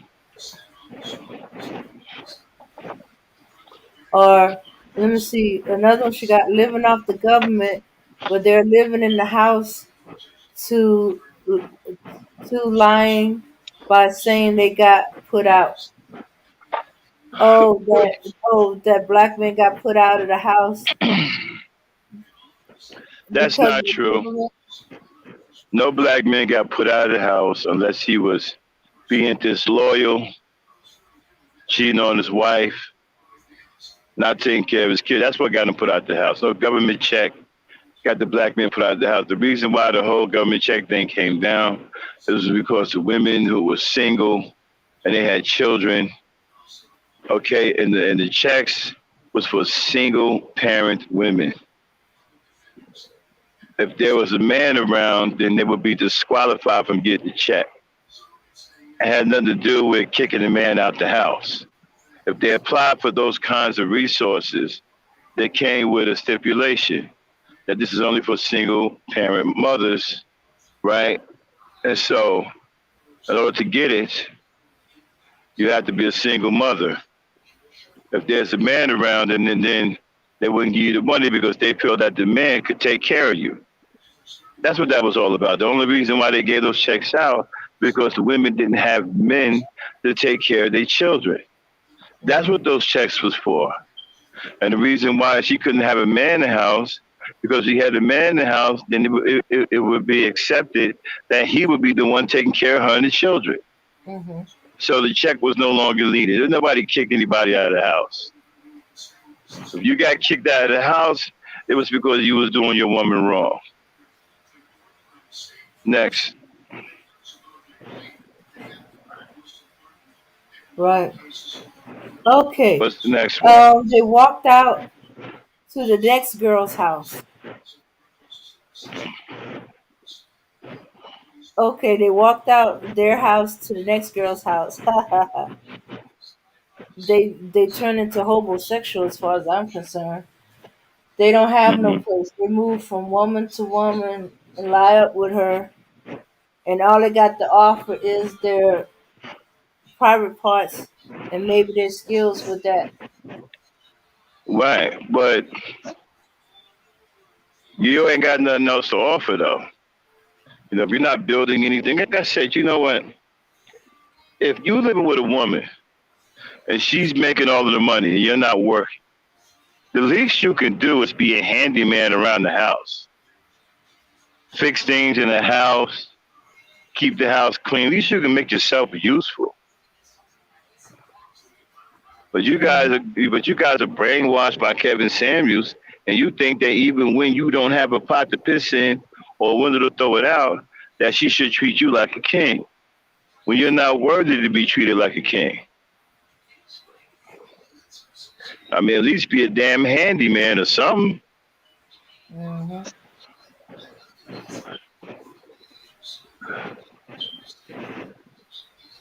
Hmm. Gauge the chat Yeah. there. What they say? Mika's is seem to be the only one responding. They leave willingly. Nobody kicked them out. They left. Well, I don't even. Yeah, well, yeah. Of course, nobody kicked them out. I don't know if they left willingly. I think a lot of them were thrown out of the house. You know, I mean, I come from a time where, women used to chase unfaithful men down the Hmm. street with rolling pins and knives. I mean, chase them down the block with rolling pins and knives. We were watching this dude named Johnny. This woman was chasing him around a car. It's a good thing it was a long ass Cadillac. He chased Unless him around the car with a butcher knife because he cheated on her. Eventually, she got tired, and he was able to approach her and talk her out of the knife, got the knife away from her, and picked her up and carried her back in the house, and made up with her. You know, he better be glad he wasn't going with my friend. She would have climbed over the car yeah, to get man, women, shit, the women back in my, let me tell you something. The women back in my day were all different than these women today. The women back in my day would slap the taste out of your mouth if you didn't address them properly. You couldn't just go up to them and tell myself, yo, shorty, what's up with that booty? Man, turn around and smack the taste out of your mouth, bro. And dare you to hit him back. You know. See, nowadays, these dudes aren't strong enough to be men. They're not tough. They're very weak. See, back then, we were strong. We were tough, right? If we got slapped in our mouth by a woman, man, we laughed it off. It didn't bother us. You know what I'm saying? We were too strong for that. And 9 times out of 10, we knew why she hauled off and stabbed us in the mouth, right? Because we were being straight up disrespectful. These guys, they talking about, you put a hand on me, I'm going to do this, I'm going to do that to her. No, you ain't. That's weak.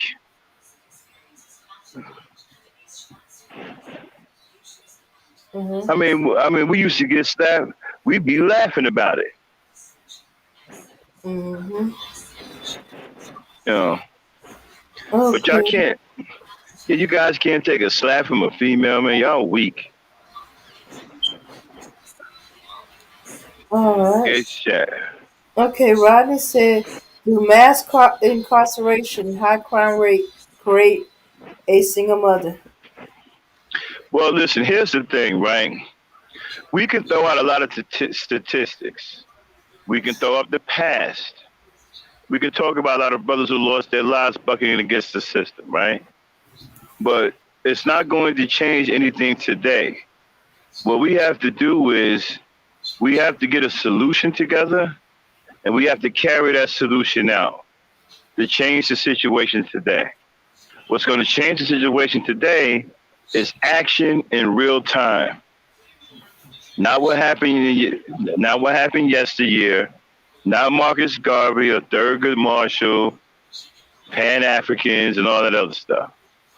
See, when I hear brothers talk about things like Pan Africanism and going to the continent and going to Egypt, doing all these things, these are brothers that don't want to face the reality here in this country and don't want to do anything to help black people advance.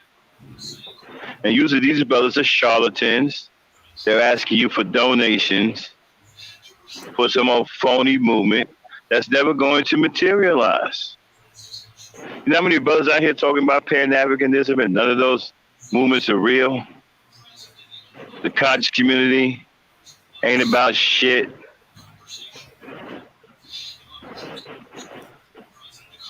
You know, we need real solutions. We can't keep sitting up here talking about incarceration. What are we doing to not get incarcerated? What are we doing to stay free? Always said, if you purposely go out and get yourself locked up purposely, like sell drugs that you know if you get caught, you're going down for, you go out and you do stuff like that and then get busted and get ready to do 25 years, then you don't love your woman nor your child. Because if you did, you would do everything to keep your freedom so you could provide for them. You wouldn't go get yourself locked up on purpose and then ask your girl to do a 25-year bid with you by putting money on your commissary. Mm-hmm. Holding her life up for 25 years. So we got to stop. You see, you guys are so comfortable with excuses, you don't even know you're making them. You think that you're saying some profound shit about the past, when it really is nothing but an excuse. You see, women hear excuses. They don't hear all of this profound shit that you guys think that you're saying. You know, back in the 30s, black men got together and they stood tall against a couple of white men who tried to come in and shut down the shoe shine boxes. And them brothers wasn't having it. They were going to shine them shoes. So what they did, they stood up against these racist crackers and said, listen, if you shut down our shoe shine boxes, you're going to be walking around here with dull shoes. Now what? And because the brothers had the bravery to stand up to the KKK about shining the shoes, the KKK said, you know what? These people got a point. So the KKK backed off and gave them their shoes to shine. And so those brothers right there created a historical event called the Shoe Shine Sit-In, ultimately prevailing against the Klan about shining shoes. And when cats drop this kind of knowledge, they swear it's profound. Women ain't trying to hear. Women don't hear that stuff. They don't hear the same thing. What they hear is excuses. I'm going to give you brothers a heads up. When y'all talk that stuff, they don't hear you like that. In your mind, you dropping that hard, profound knowledge. They don't hear it that way. What they hear is excuses. Women live in real time. They live in reality. They don't live in the past. Y'all, the dudes live in the past. Women don't. They want to see what you're going to do now. They don't care nothing about what happened back in the days of Thurgood Marshall. They can read about that on their leisure. They want to know what you're doing now. And 9 times out of 10, your conversation isn't about doing anything now. Matter of fact, your conversation isn't about doing anything at all. Uh-huh. To them, you're just making excuses. They don't want to hear that crap. They don't want to hear nothing about, Well, Marcus Garvey started the Pan-African movement back in 1620. Man, I don't want to hear that.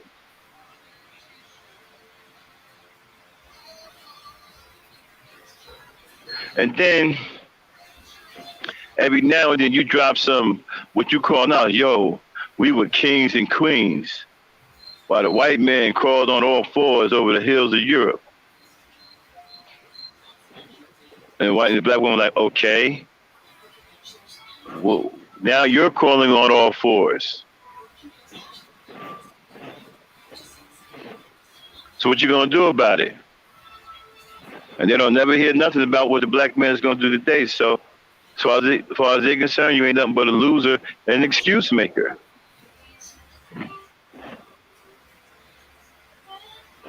That's it. What's going on in the chat, Dan? All right. Okay. Ryder says, okay. Oh, okay. Talking about what's happening right now. How about the young man that just got gunned down by the two white men? He had 3 children. He was an army vet. Wait a minute. That goes back to something else he was saying about how about the ones whose fathers are in prison or maybe even dead? Okay, you confused me. Is that 2 comments? Can you read the 1 comment first? Okay, the first one was okay. All right. The first one was well, how about the ones whose father are in prison or maybe even dead? What was that? How about the ones whose fathers are in prison or even dead? That goes back to the mass incarceration. Craig What said. about them? Hmm. What about them? There's nothing we can do about that.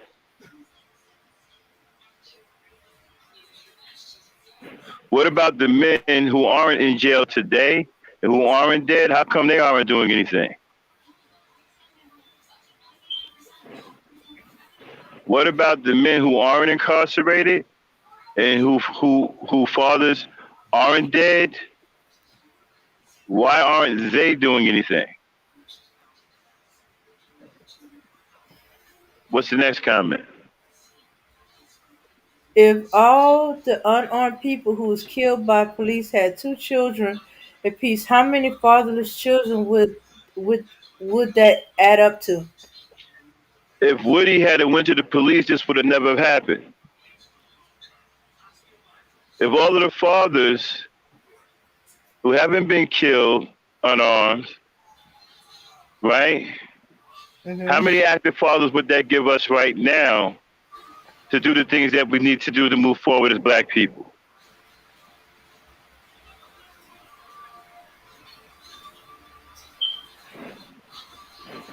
We can't do nothing about the dead, but we can do something while we're alive now, and we're not doing anything.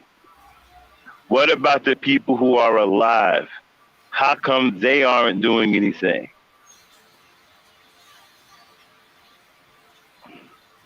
Next comment, Dan. Oh, that's it for right now. Okay. Mm-hmm. Drop the link again. Well, truth to be told, there's nothing they can do because they have no skills to do it with. Well, then we need to teach them. We need to stop sitting up here and being defeated. Sitting up here saying, well, they can't do anything, they don't have the skills to do anything with. Okay, fine, that's a challenge. Let's give them the tools that they need to do something. Those of us who have skills and can teach skills, let's teach them. So we can get rid of that kind of conversation. If we're teaching them, then that will eliminate the conversational piece about them not being able to do anything because they have no skills. It's about finding solutions and eradicating the bad things that are hurting us. Let's start with teaching our young brothers skills who don't have any skills. Next comment.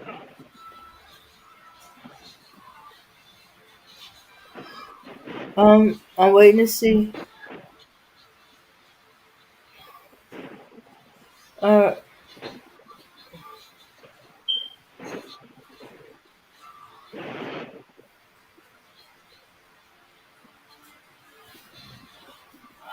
okay.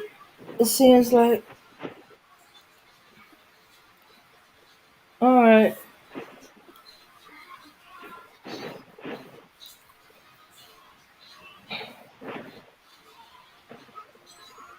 Okay, so we went from what's wrong with trying to get someone to tell us what is wrong with our black women or tell us what the problem there is to thinking that they deflecting. Okay, camera stage video asks why is there a war between men and women? Negative propaganda. Um, Black men and black women were put against each other when their differences were exaggerated by slavery and white supremacy. Light skin, dark skin, tall, short, fat, skinny. Excuse me. And the large contingent of black men who saw white women as a status symbol and pursue white women and put down their own women in the process. This is what pretty much gave birth to the gender war, especially the white women thing, because black men went all out their way with civil rights. And pretty much most of them, the mentality they had was to sleep with white women. And then they perpetuated gender war against black women by flaunting the white woman in her face.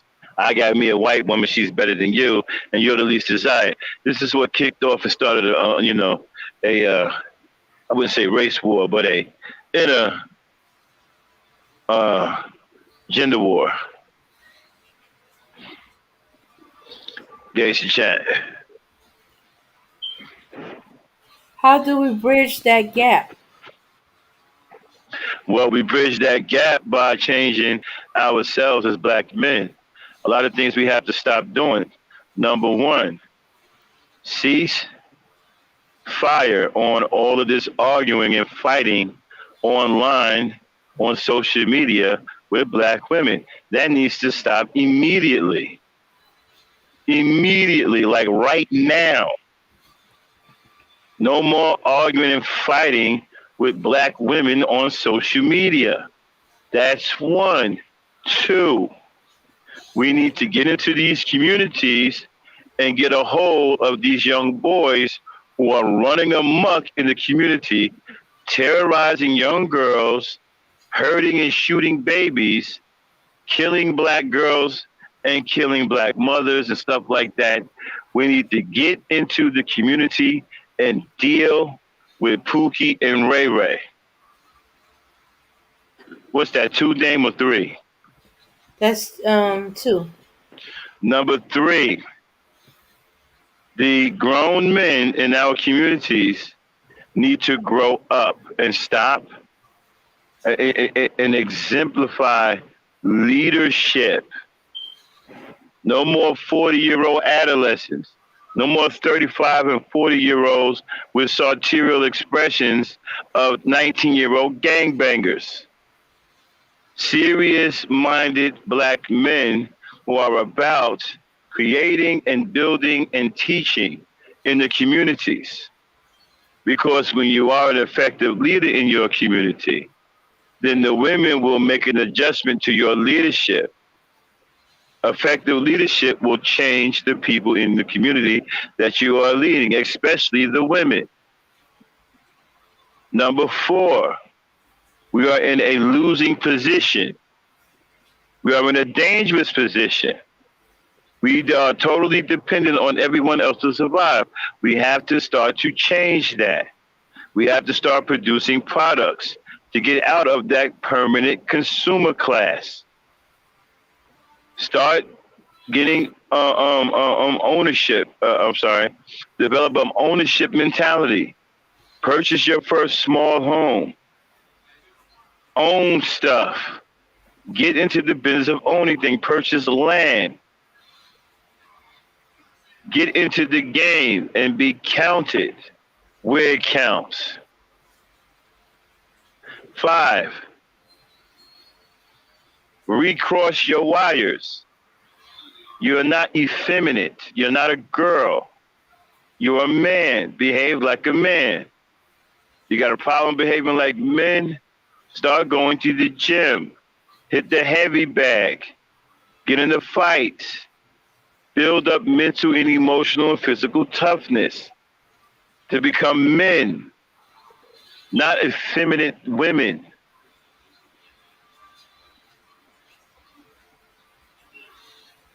Which one is that one? How many was that? 5.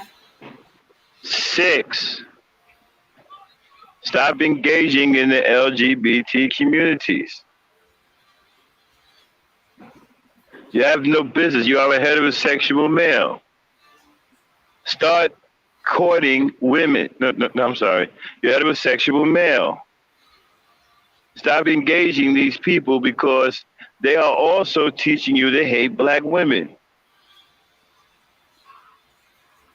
7, start courting your women.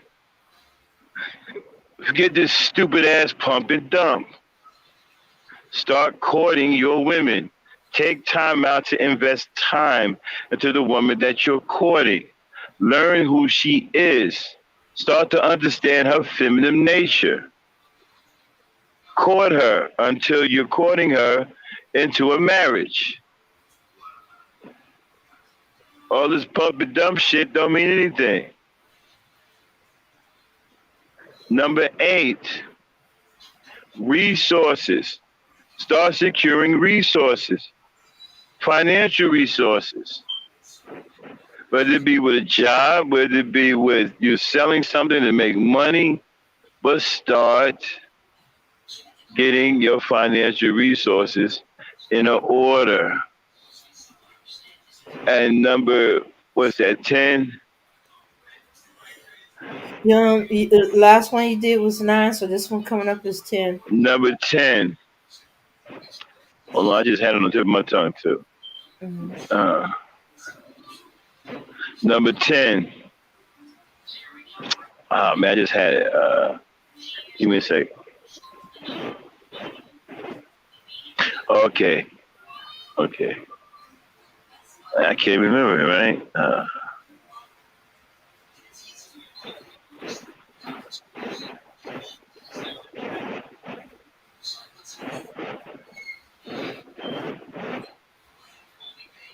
Okay.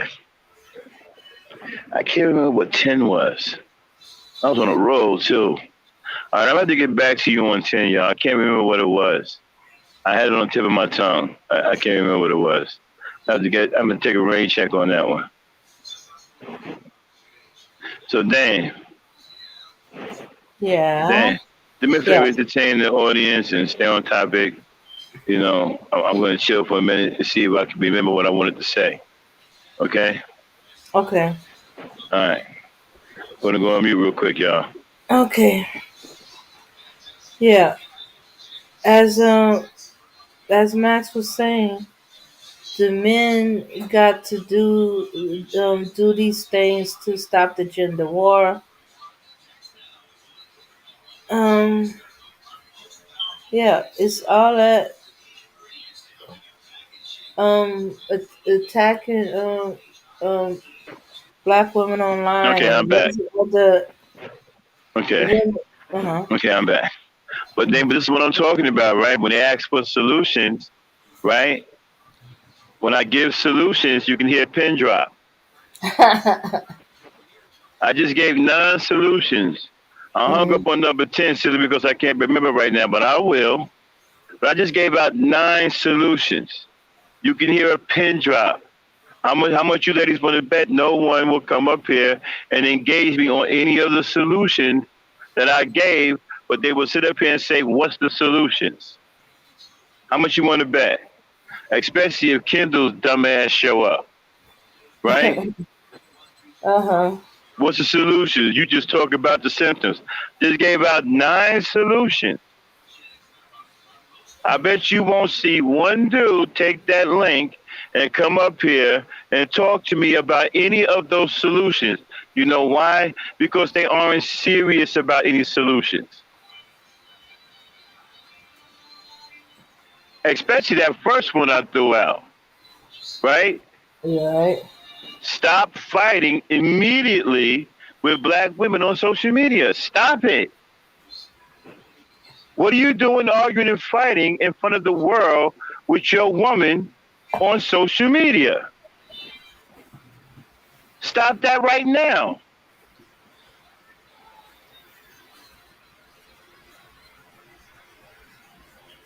Mm-hmm.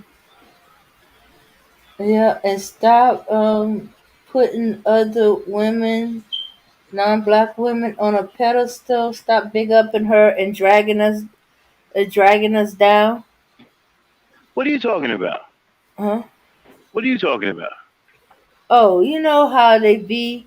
Non-black women are better this than black women. Non-black women are friendlier than black women. Oh, I got Non-black. it. I got it. Yeah. Okay. Thank you. Mhm. Number Yeah. 10. Number 10. Stop swirling. Seriously. Stop swirling.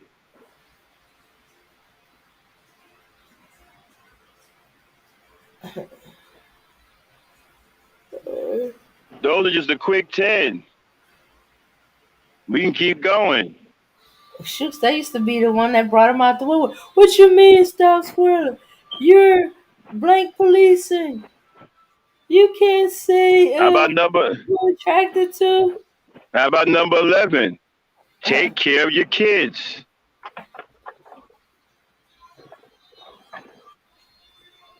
Make sure you pay your child support. Make sure you contribute to your child as a father. Take care of your kids.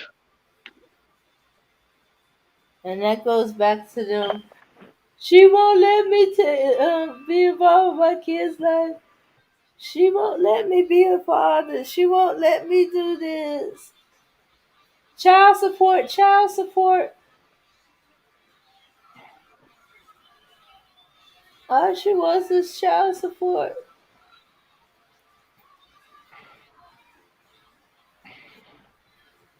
Watch nobody come up here and engage me. I'm going to be here for another 20, 25 minutes.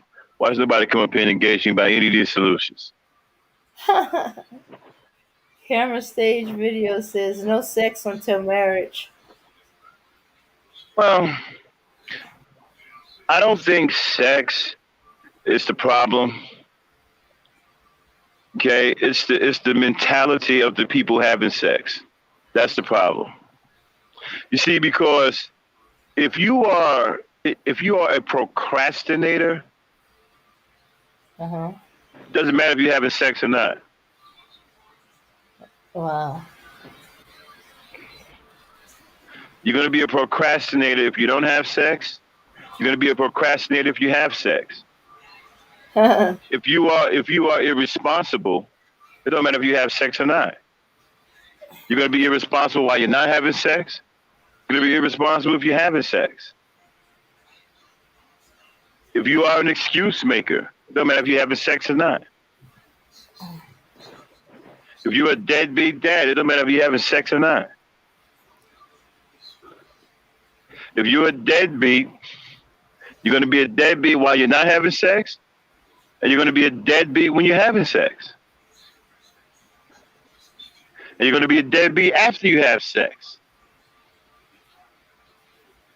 So I don't think it's not just sex. It's the mentality of the people having sex. Okay. If you are a 40-year-old immature 22-year-old gangbanger, notice I said a 40-year-old immature 22-year-old gangbanger. You are a 40-year-old immature 22-year-old gangbanger if you're not having sex, and then you're a 40-year-old a 22-year-old gangbanger when you're having sex. And you're a 40-year-old, immature 22-year-old gangbanger after you had sex. It's not the sex.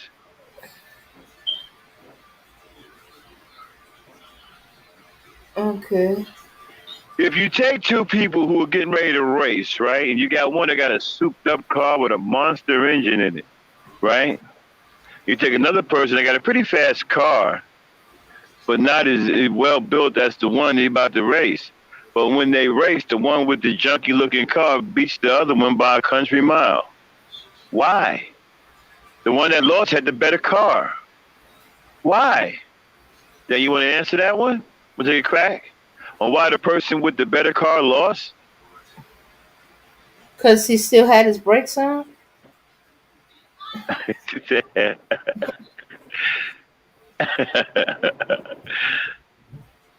Okay, that was cute. No, no, he didn't have his brakes on. Reason why he lost is because the one in the junky car was a better driver. Oh, okay. It's not the cars, people. It's the drivers.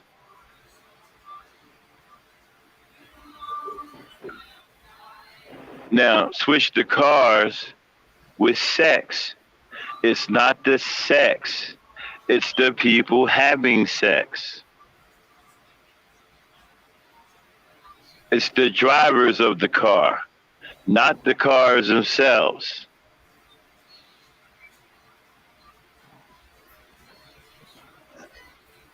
If a woman is blessed and meets a responsible man who's mature and knows what it is, right? She's safe to have sex with him anytime she wants, because he's going to take care of business. He's going to make sure that if she gets her pregnant, that he takes care of the kids. He's probably going to ask for her hand in marriage. Okay, he knows what it is. So if he's mature and got his head screwed on straight and has integrity and knows what's going on and he has morality, oh, it's safe to have sex with that man anytime you feel like it.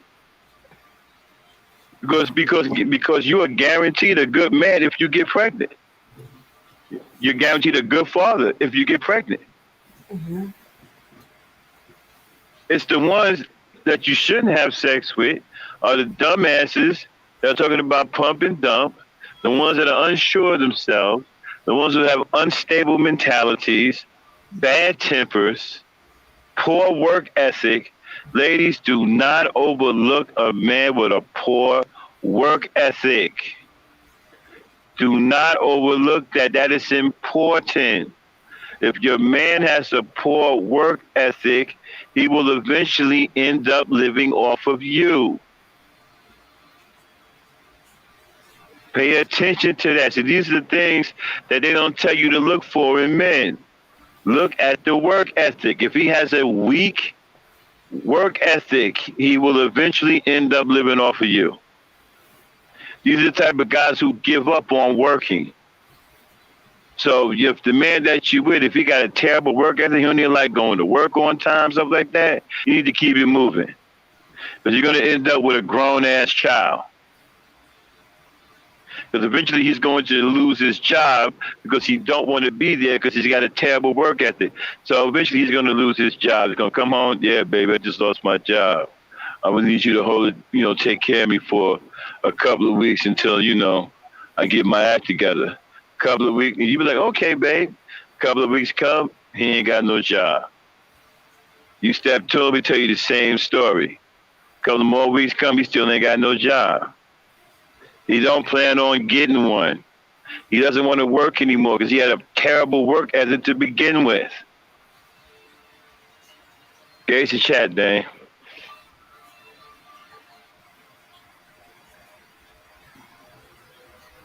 Dane. Yeah. Okay, Rodney says 10 learn a skillful trade, and camera stage video says Max, nobody can agree on nothing in the community. Well, to answer Rodney's first question, it's time for us to teach a trade rather than tell them to learn a trade. They don't do well with listening. They have to be taken by the hand and taught. We're going to have to grab some of these young boys physically and sit them down and start teaching them. This is what you're going to learn. As far as the other guy is concerned, okay, don't worry about it. Worry about what you and I could agree on today. That's a start right there. Worry about who, be concerned with who you can agree with. Cherish that, cherish that interaction and build on that interaction. So the next time you agree with somebody, you tell them, hey, you know what? You and I agree on this. You know, me and Max also agree on something. So now we got three people agreeing. And we keep building that. We keep building. Next thing you know, we got 50 people agreeing. Now we can get something done. So don't worry about the people who can't agree. Pay attention and take notes and write down names of those who do agree with you, because those are the ones who are of like mind. What else is going on? Okay. Okay, let me see. I already did camera. Nobody can agree on nothing. Oh, okay. Manoa Islander said, I can't argue with you because I agree with you saying, Max. It's happening in Hawaii, and Hawaiians are having some of the same problem. And Uh huh. I think Rodney's on a delay. He says, unfortunately, Max, sex is mainstream now, so sex comes before anything now. Now, who said that? Rodney. Well, you see, again, that's a defeatist attitude. You see, when you have that kind of mentality, that tells me that you can no longer think for yourself. You think what the majority wants you to think. And that is a textbook definition of a defeatist attitude. So you cannot be a leader. You can never lead the community.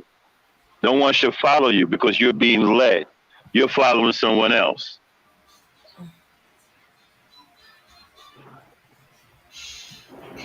Okay, Get that bot out of here. it's gone. Um, okay, all right. See, stop. See, a woman isn't looking for a man, right? That's being led. Okay? She's looking for a man that can lead. She's not looking for a man that thinks what everyone else is thinking. She's looking for a man that can think on his own and has his own individual thoughts up against what the mainstream is thinking. That's the kind of man she's looking for. That's hypergamous. That's the woman that's looking for the strongest male. Thinking what everybody else thinks is weak. That's a follower. That's not somebody that she's interested in. He's interested in a man who stands on his own 2 feet, walks to the beat of his own drum, and think his own thoughts. That is the man that she's looking for. That is a leader. That is a man worth following.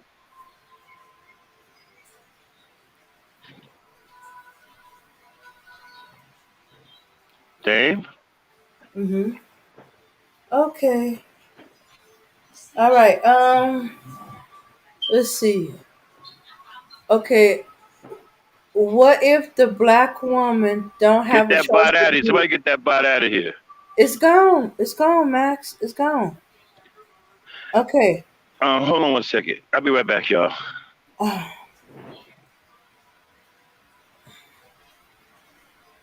Okay. All right, y'all.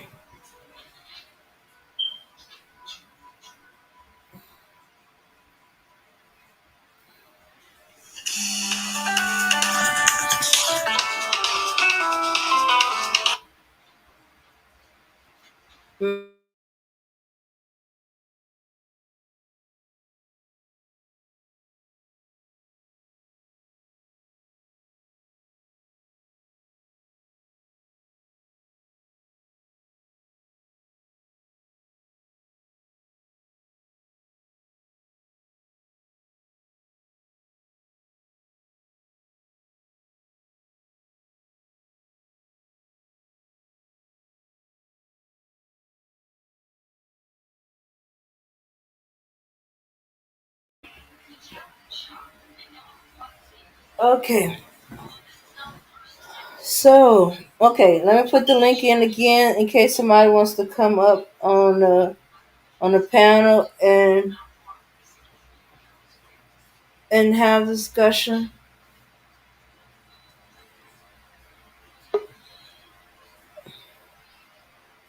Okay.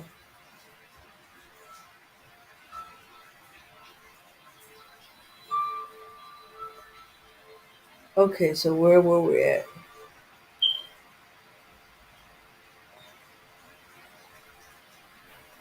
Oh.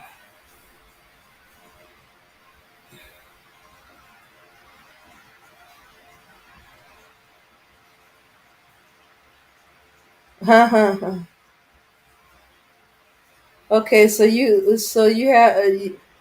you have four boys, and I'm working with man. Okay, Dane. So where are we? Huh? Okay, where are we? Okay. Let's see. Where was it? All right. Camera says, what if the black woman don't have a choice but to be with weak men? Well, that's the failure of the black male leadership in the community because you left her with the decision to choose the best from the worst. So that is a failure of black male leadership. So if she has a contingent of men in her community and they are all weak, then that is the fault of the men in that community. The men in that community failed to raise strong men of integrity and honor, and men that are going to be productive for themselves and for their families. That is a failure of black male leadership. And so the woman is going to do the very best she can with what she has.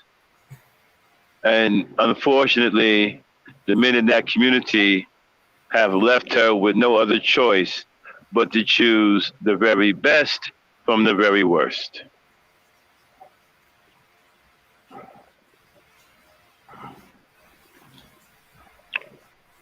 Next. Okay. So, okay. Okay. All right. So Rodney said it used to be re- presumed first. It used to be resume first, then sex. Now it's sex, and then they check the resume. Unfortunately, nobody has a resume anymore.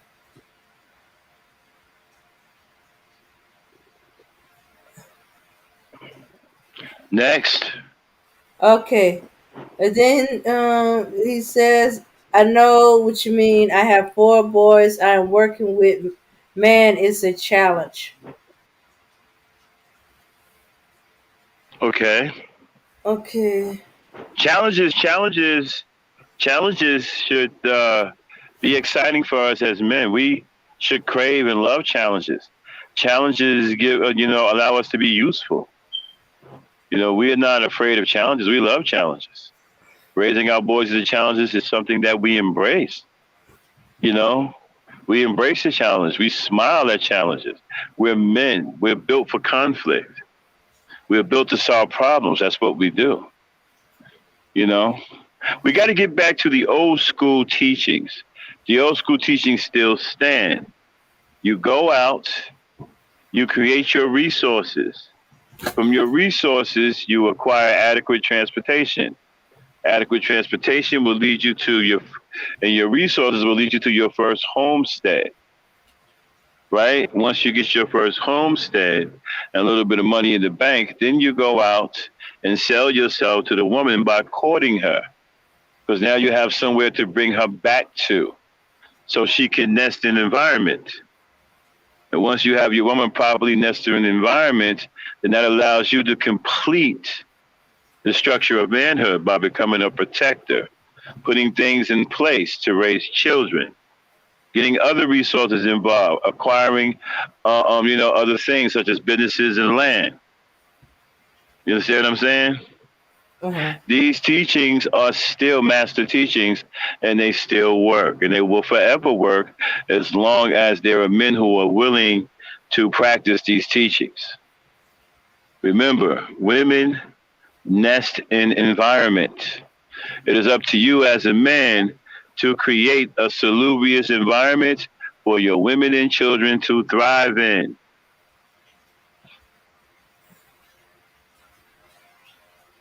A woman, first of all, you must know the difference between a homestead and a temporary shelter. What is a temporary shelter? An apartment. An apartment is in a home. So when you have a man talking about his home, my house, and he's paying rent in an apartment, that man has his wires crossed and does not understand what a home is. Women, when a man cannot tell the difference between a apartment and a real home, this is a man that is unfit to be a husband. He is not fit to be your husband. Understand something, women. Marriage is a serious decision in your life. You must be completely and thoroughly selfish about the man that you're choosing to be your mate. He must cover all bases. So you have a man who cannot tell the difference between an apartment and a home. He is unfit to be a husband.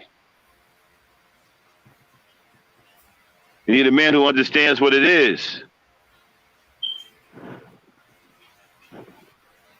A man that knows how to create a salubrious environment. A man that understands that women nest in environment.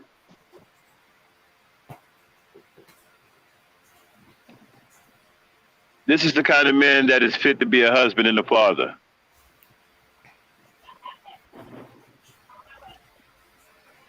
What's going on in the chat, Dan? Okay. Rodney's up on the panel with us, and What's up, Rodney? What's going on, Doc? Okay. Who said what in the chat?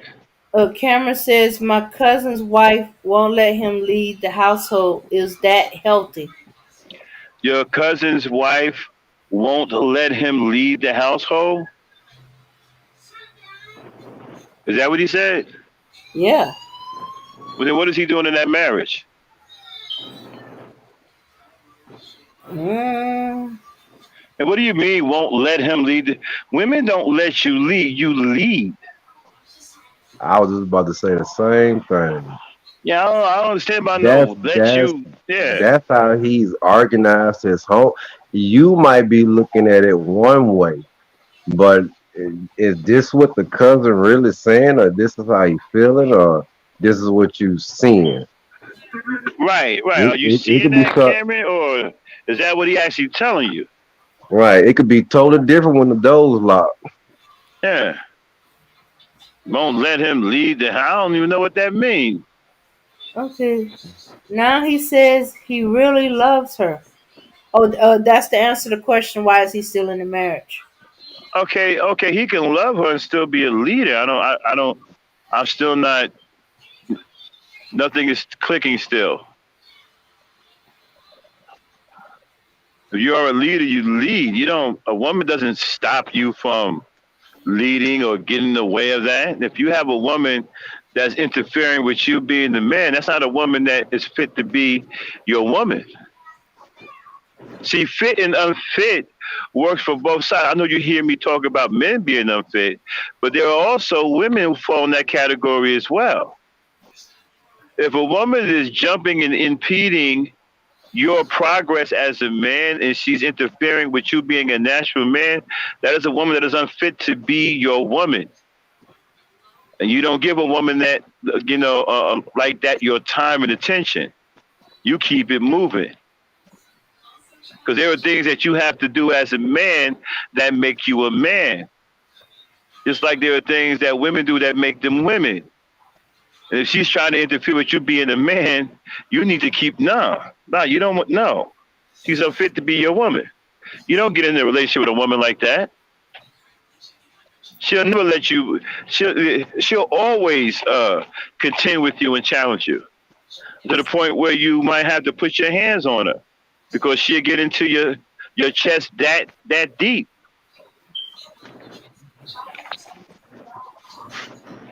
And women like Okay. that will start to challenge you and embarrass you in front of people. You know, it can get real ugly with a woman like that. You don't want to give a woman like that your time and your attention. Okay. Go He ahead, said Dane. he says he complains about it every day. So that's his cousin telling him that. All right, well, you know what? He's in a captive relationship. I mean, I've seen this before. Some men have gotten to the point where they have an environment that they've given the woman so much power that she's turned the place into a jail and she's the warden. Okay? And he's been reduced to rec time in the yard. Okay? Tell him he needs to break out of jail. All right? Meaning that he needs to, that's a bad relationship for him to be in. Yeah, and truth be told, if it's like that, it probably is physical as well. Yeah. It's got some Yeah. physical part. It got some physical parts behind that as well. That's toxic. Yeah. Yeah. Yeah. If you have a woman, man, who is abusive, women can be abusive. Oh yeah. They can be abusive too. It can be, especially if you're a very passive dude and you don't like conflict with your woman. Some women can be extremely abusive. I That's was why like you that. have right. That's why you have to court the woman. You have to take time. The courting process should take at least 6 months to a year. I recommend 6 months to a year to court a woman because marriage is a serious, serious, serious decision. You must treat it like it's a serious, serious, serious decision. You can end up with the wrong person. That's why you need to take your time. Courting is an investment. Yes, it's going to cost you a little bit of money. But a wife is going to cost you more money. So you ain't willing. My wife is a bill. Okay? I love her to death. That's my wife. I've been with her for 20 years, but she's a bill. All right? Let's just call it what it is. She's a bill. And that's not disrespecting my wife. This is being honest. She's a bill. Yeah. Okay? Okay, what do you mean she's a bill? She's a bill. That means she bills? I'm sorry. I'm trying to understand what that means. I'm sorry. It means that I pay for everything for her all the time. Oh, You know, I take care of her. Oh. okay. Oh. So if you don't have your stuff in order, you're not ready for that. My wife is a bill, yo, and that's what they become. Hey, man, they bills. Children are bills too. Yeah. They bills. Those bills need to be paid on time, especially children. Those bills need to be paid on time. Okay? Children ain't trying to hear jack. Those bills need to be paid on time every month. Okay?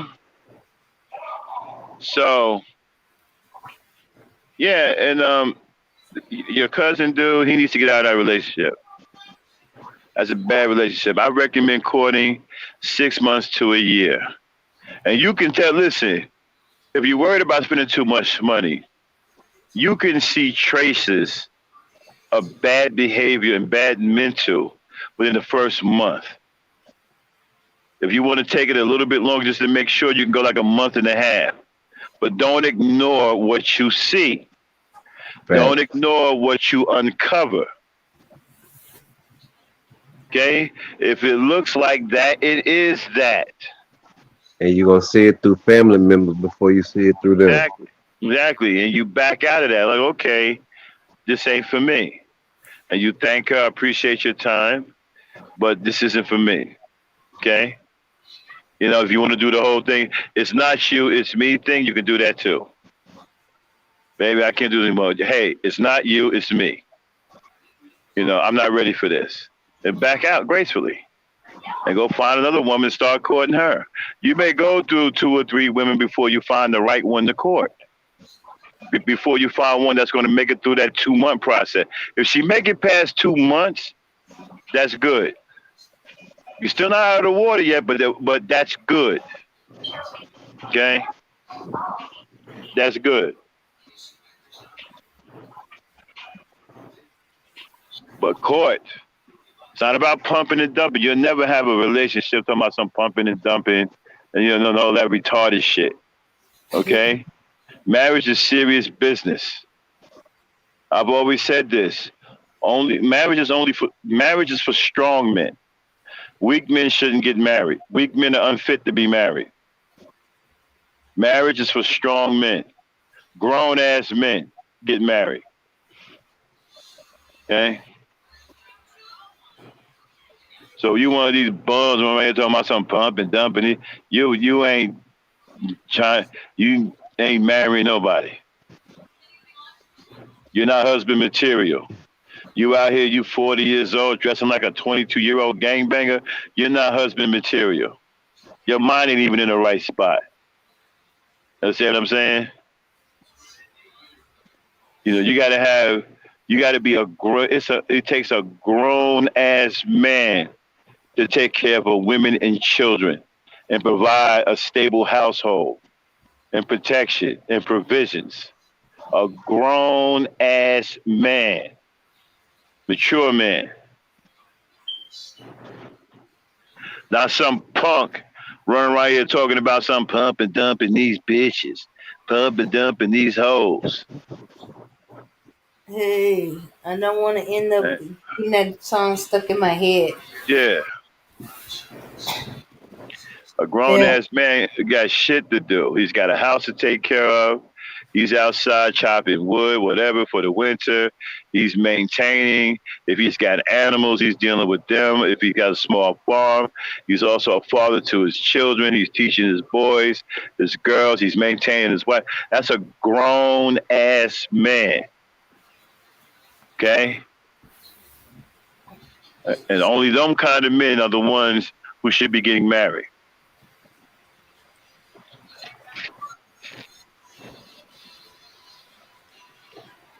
You can't maintain, if you got a home, you can't even maintain your own land. You ain't got no business getting married. But you got to be able to maintain your lands, deal with all of the things on your land. If you got horses, if you got any other kind of business contingent, deal with that. Plus, maintain your woman, your children, and all of the other intricacies that come with being married. Plus, dealing with the outside world, your business and stuff like that.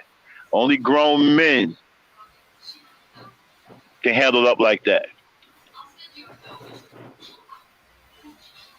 Mm-hmm. Okay? Gage's hat, Dang, what's going on in the chat? Okay.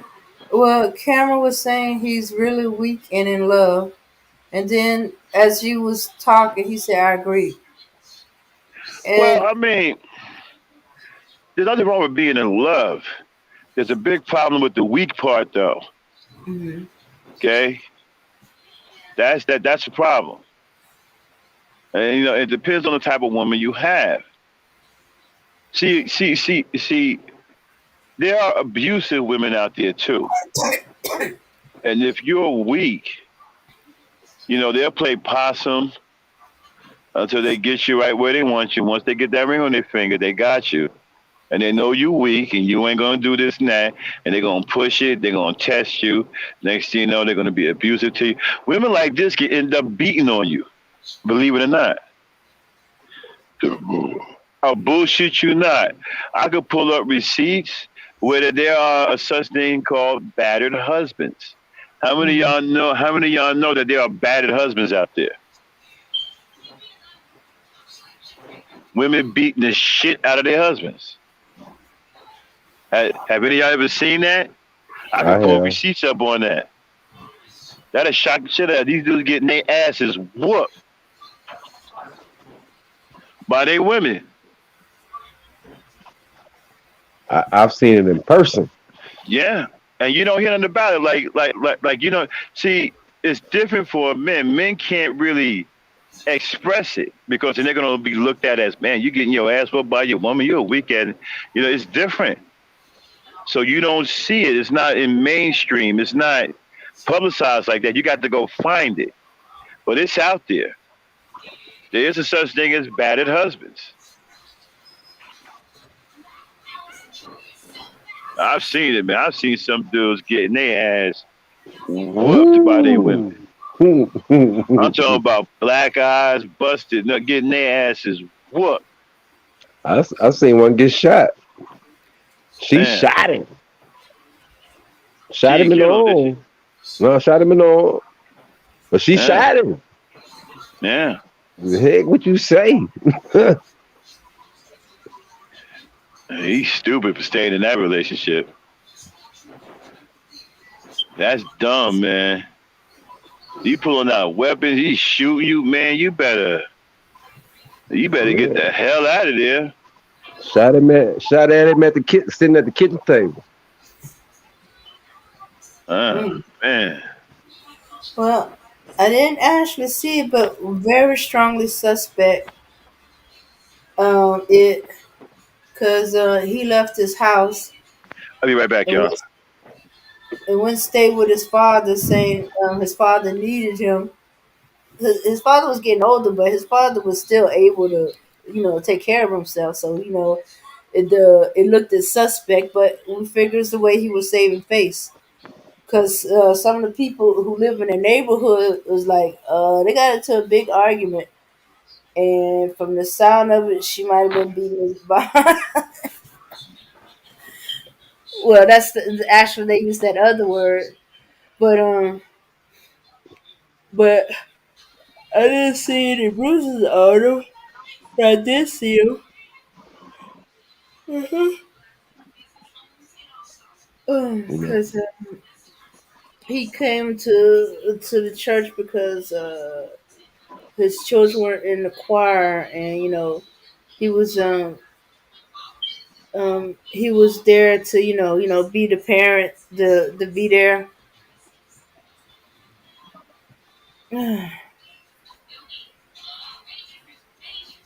But Cameron's saying no, so I don't think he think his cousin's being abused, or at least not physically.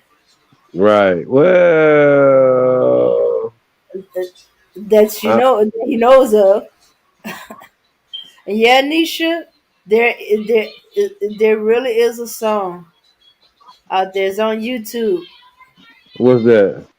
That pump and Pump dump. and dump. Man, don't. Yeah, Yeah, be that's a careful, song. Nisha. I You're mean, gonna. it's only one line. It's not like but it's just Yeah, one of the songs that it's said so many times it's stuck to your head. yeah, yeah. Let's see. Cameron goes. He's not going to divorce because he also feared he has to pay alimony since they've been married for 12 years. Man, listen. Let me tell you something. Well, mine was different, but hey, I'd rather pay. No, what? Everybody always think you gotta pay alimony. No, that's you don't always have to pay alimony, but I'd rather pay alimony and be in peace Mm-hmm. and on above ground and not pay alimony and be below ground. I'm just saying. Mm-hmm. There's no. I mean, wow. I'm gonna live in misery. I'm unhappy to make who happy. Man, come on. I've been there, done that. I don't. Hey, like I said, I've been married, divorced, and married again. Oh, okay. I was married for 13 years, divorced, and married for 10. How long we been married? 6, somewhere around there. Don't ask me no more. I know we just together. Okay. And Okay. uh, Oh, okay. My bad. 2016 when we got married. But we've been together since 2011. Okay, got that one checked. uh-huh.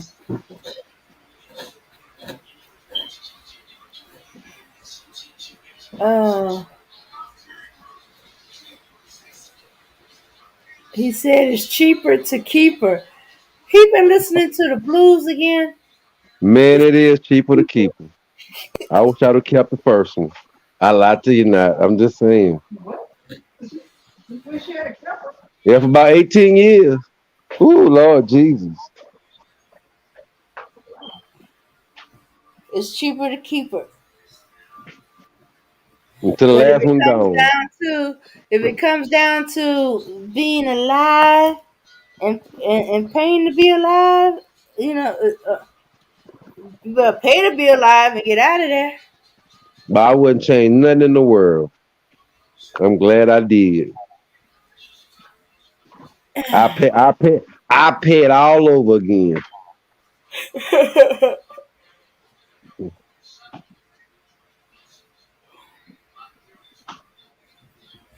Yeah. You know what? That's something I never really heard in a long while. Divorce, alimony. I thought that was almost being phased out. I mean, you got the alimony. That means she don't work at all, never had a job, never did, never collected a W-2 form or 1099 Hmm. in Yeah. order for her to get alimony. Only basketball wives get alimony because they don't work. They literally sit at home and take care of. I mean, I'm not gonna say they don't work because let me stop. Beep, beep. You know, they do. Housewives. You know, that's a job. So just because you don't go punch a clock, if you are a official housewife, then yeah, Hmm. you're gonna pay alimony. Okay. But if she got a job that collects a W-2 or 1099, no, you don't pay alimony.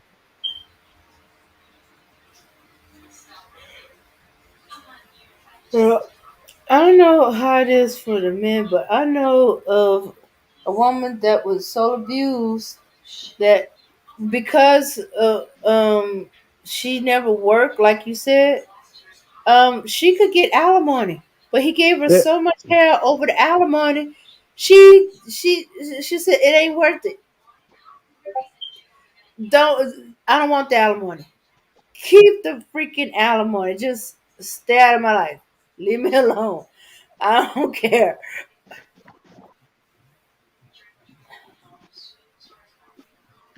yeah, yeah, because you get alimony until you get married. Jeez. Oh, there's no once you get it, you get it. Uh-huh. Yeah. Well, as I said, she pretty much like signed a check and handed it back to him, so she can have some peace. Because it's already bad enough that she lived through the abuse. She was fine until he started going at the children, and he beat on her while she was pregnant with their last one. In fact, that child was born. Well, I said she was born scared. Okay, I never Dad. seen what. All right, listen. Do your FBI thing real quick Uh and put huh. that one I just put in the chat. Play that one. All Okay. right. All right. I'm Let gonna me I'm gonna put teach. on I'm gonna teach you brothers something. All right, because a lot of y'all don't know how to deal with a woman like this. Okay. I'm gonna show y'all something about women like this and how to deal with women like this. You know. I might do something on battered men syndrome because a lot of people don't know it's out there. It's to be a good time to bring some awareness to it. But there are battered men out there. Let me tell y'all something. Not taking anything away from women. It's not a contest.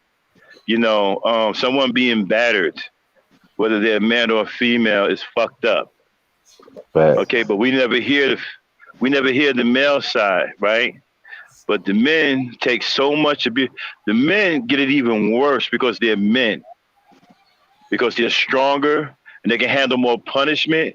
So they end up getting it even worse. There was one dude where the woman poured sulfuric acid on him while he was sleeping, poured it in his face.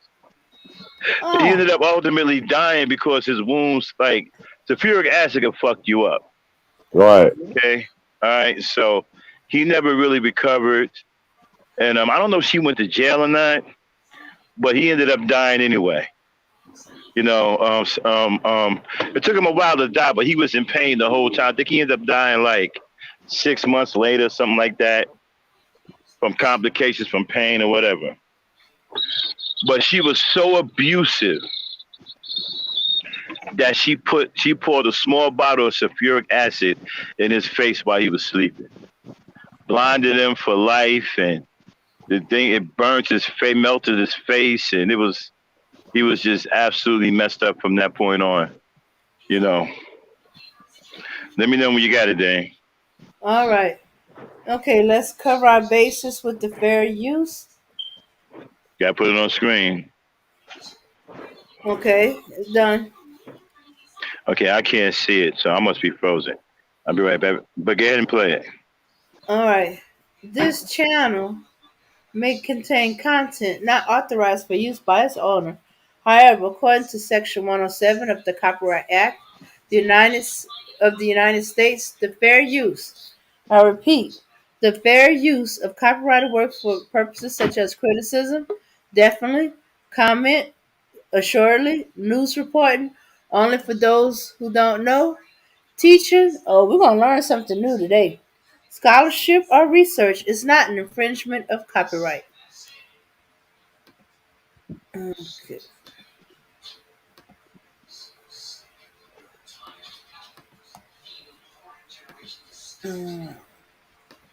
Right.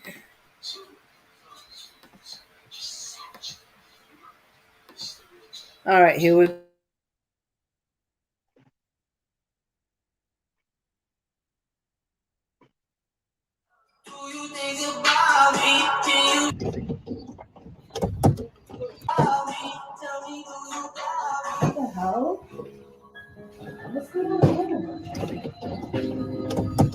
Okay, stop. See, we already got a big problem. Okay, he ain't got no key to his own house. That's already a big major problem. Okay, play it. Why didn't you just knock if you needed the door open? How was I? And where were you? I stopped at the store to get some food. Well, you should have called first because I just don't be eating anything. And you be buying anything. Now stop. I just like sausage. Notice his sartorial expression, right? He's dressed very passively. He's got an earring, right? So to her, he looks soft. I'm trying to tell y'all, women notice stuff like this, and they will treat you accordingly. To her, he looks soft. And she's very comfortable with talking to him in an abusive way, like he's a child. Play it.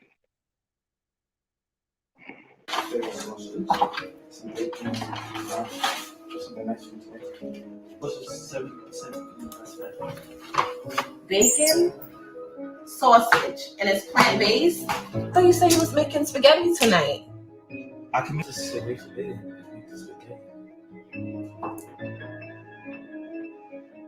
I can't depend on you for anything. Don't bother. Now I gotta eat a fruit cup. You pass me some back. No, really, bacon, sausage? Nobody eats that for dinner.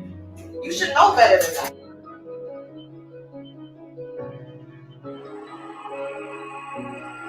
I was really looking forward to that spaghetti. And you went and bought breakfast items? I can put this away for later. No. You should take it back. Fix the faucet. When? Okay, stop. It's been 3 months. Okay, he's so damn passive and weak. Can anybody even hear what he's saying? I mean, damn, dude, can you at least talk?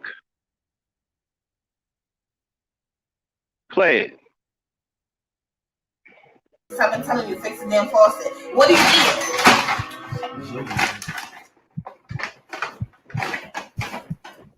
Yogurt? Yes. You got yogurt. Yogurt? What the fuck is this yogurt? It's just yogurt. I don't care. I wanted spaghetti. Alright. I can't. Oh, where do you think you're going? I'm not putting them. Oh, hell no. Oh, no. You're not going anywhere. Not tonight. You're not going anywhere. You know what? You're worthless. You're a piece of shit. You know that, right? I depend on you to go to the supermarket and pick up simple groceries, and you can't do that? Where's your brain sometimes? We're married. What did I marry you for? You're disgusting. And I'm embarrassed to be with you. Why did I marry you? It's disgusting. Now clean that shit up. I'm gonna go take a bath. Idiot. Okay, I stop. nothing. I just wanted to say this. Man, you got me fucked up. Okay, play it. Disgusting. Is this for real or is this a skit? This is skit based off of a real life situation. Oh, okay.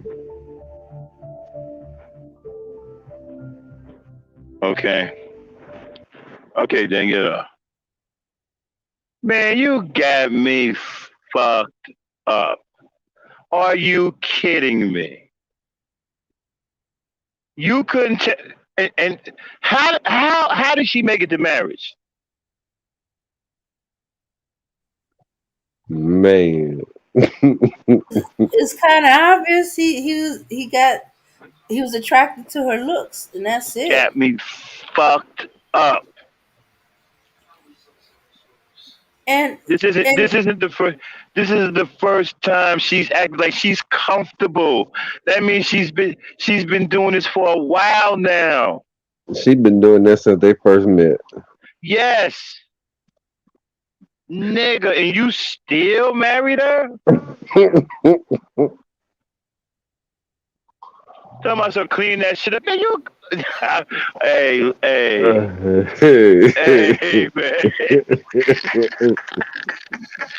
man. I'm not even gonna. Man, you got me fucked.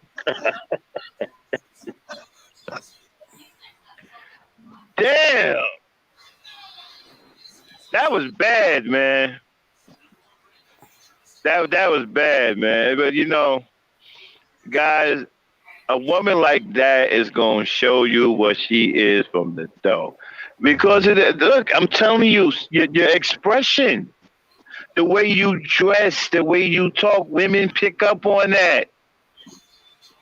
I keep trying to tell y'all that she doing this because he's soft. She won't even talk back to her. He's soft. When she met him, the first fucking day she talked to him, she knew she can get this shit.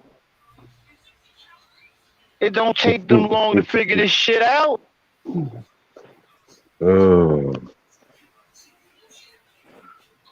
Telling y'all, man, then he walk in, he dressed with a soft ass fucking shirt on, got fucking earrings in his ear and shit, looking like a little girl. They pick up on shit like that. And then they start challenging you to see how far they can go.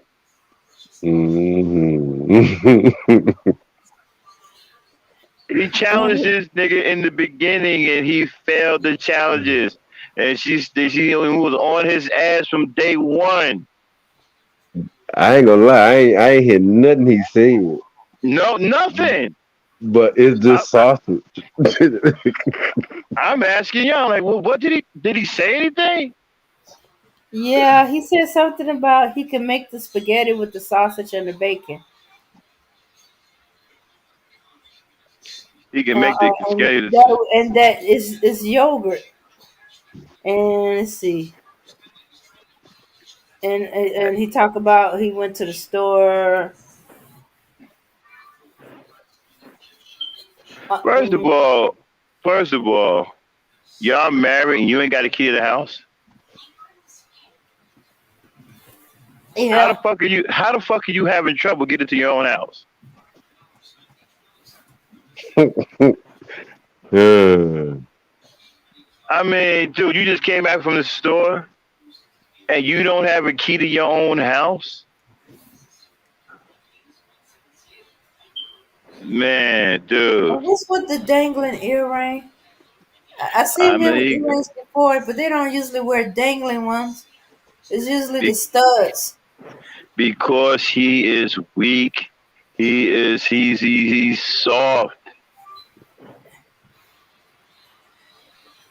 He's soft, and she looked good. He beating the hell out of him. You know what I'm saying? And then give him sex later, so she can beat the hell out of him some more. Hey, you're a fool, man. You need to get out. I'm like, man, you're a dumb man. You need to get out of this relationship. Well, I love her. Yeah, you must love getting your ass whooped. He might. You You know. never know. She told that nigga not clean that shit up. But what? Did you see the facial expression that he had when she said it though? Like, Yeah, look like some little ass boy. We just got okay. put on punishment. Yeah, you punk it. Clean that man. That could have been me, bro. I'm Well, that not would have for been it me. today. Yeah. I would never even been in a situation like that. You know what I'm saying? Yeah, you got me fucked up. Clean that shit up. Okay. Dirty Vomit said she was going easy on him. Let me see if I can find another one real quick. I think it looked like to me like she was waiting for him to stand up for himself.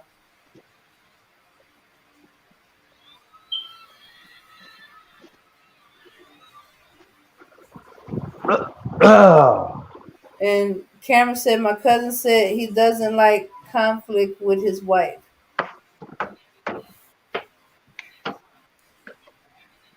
That about the abusive relationship. It's impossible to avoid conflict because the abuser wants an excuse to go in on you, so they're gonna create a conflict in their own mind just so they can go in on you.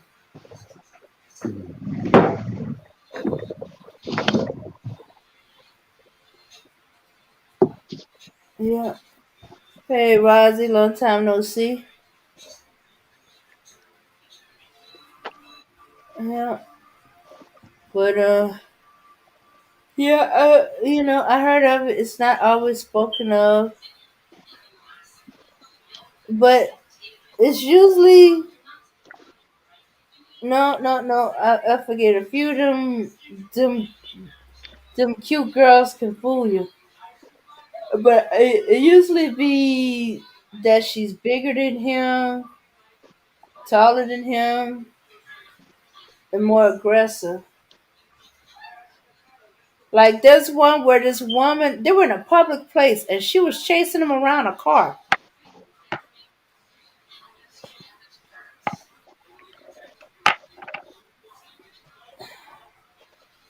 And anytime she get close enough to him, she was socking him one.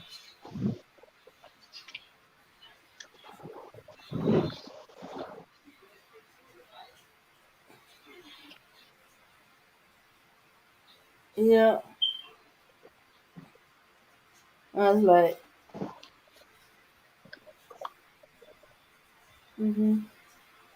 but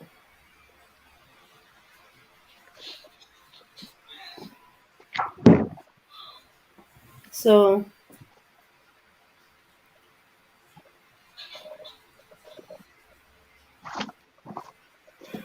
but I'm starting to see signs of this in some of the girls. Um, at the school. Well, actually, these were the white girls. They perfecting their mean girl mode. One of them, and her and the boy got in a conflict. He was talking to somebody, and she was trying to tell on him to me, and I was like, I don't care as long as you know. And he got mad and tell her to mind her business. She don't know his life. Something they were talking about, they were fussing about, and she started The, cursing him out. And if I hadn't been there, I swear I think she would have ran up on him and tried to hit him.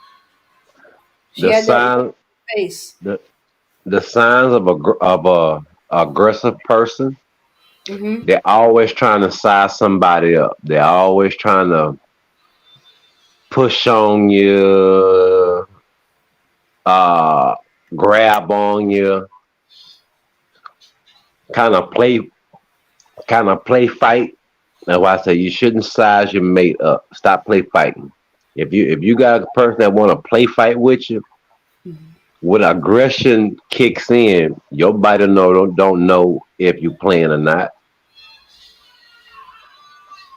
That's why you shouldn't play fight with your mate. Hmm. My Okay. opinion. Uh, yeah. Let's see. Cameron says his cousin is 6'1" and his wife is 5'6". That be the That don't one. necessarily mean anything. Them be the one.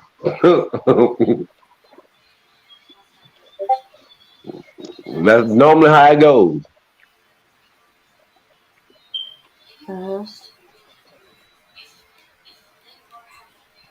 the one I heard of, I would have never thought it, cause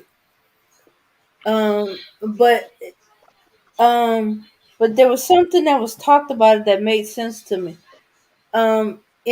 In his job, in his organization, like church organization stuff, he's a dominant man. But it turns out at home he ain't. He ain't. Is his wife, Listen, and his wife was verbally abusive. She didn't necessarily got physical, but they said the word she used was like body blows. well, listen. Uh, Verbal abuse mm-hmm. starts off with some type of physical contact. You understand? Uh-huh. Abuse always starts off with some type of contact, including verbal abuse. Hmm. Okay. Some type of contact. Okay.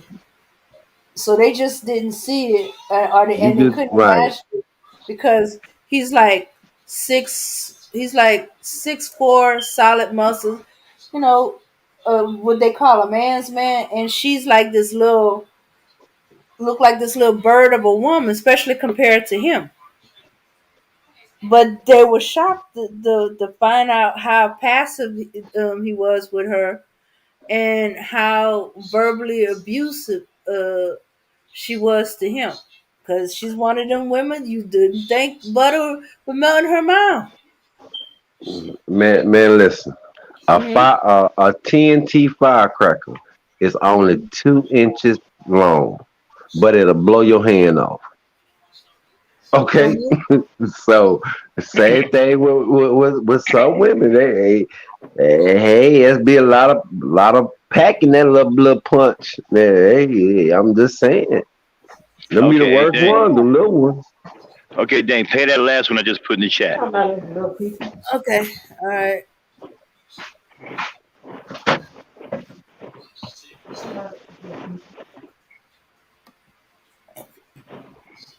You did the fair use thing already, right? Yeah. Hmm. Okay. Uh-huh.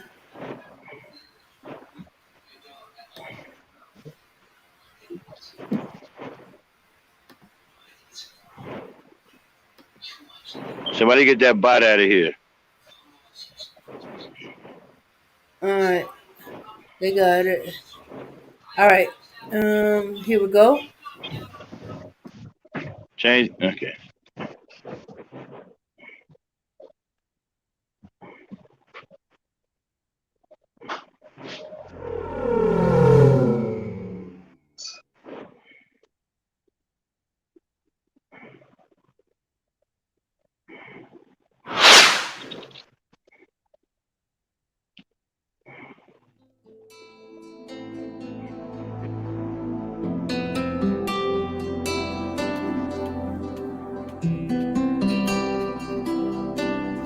Ever since I first laid my eyes on you, I've been in love with you.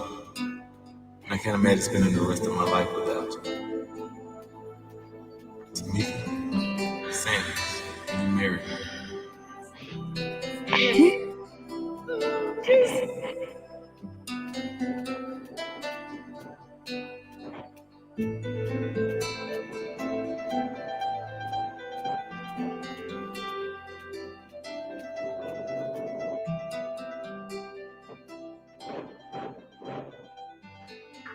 What's going on with you? Boy, I raised you. I know when something's not right. Don't lie to me. What's going on? Yeah, we could be that we disagree. Every marriage has arguments from time to time, baby. It's only been a year. Y'all still fresh. Yeah, but it's happening more and more. Almost every day. I'm starting to constantly fights. You're not putting your hands on her, are you? Oh, no, ain't nothing like that. No marriage is perfect. I can attest to that. But you got to choose to stay and love her. That's what you really want. Hear me when I say choose. I don't know what's really going on, but whatever you do, don't be caught putting your hands on your woman. Because if the law gets involved, all you see is a black man in a defenseless woman.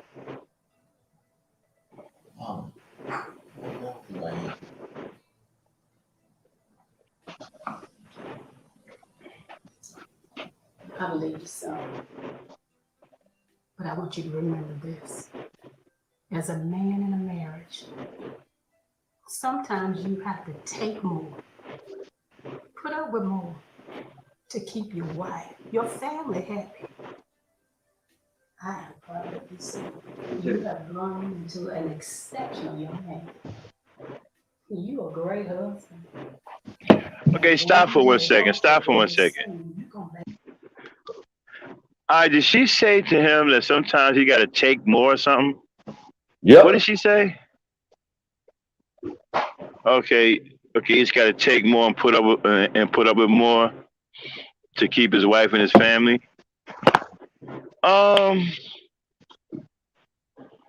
It depends on how she's looking at it, though.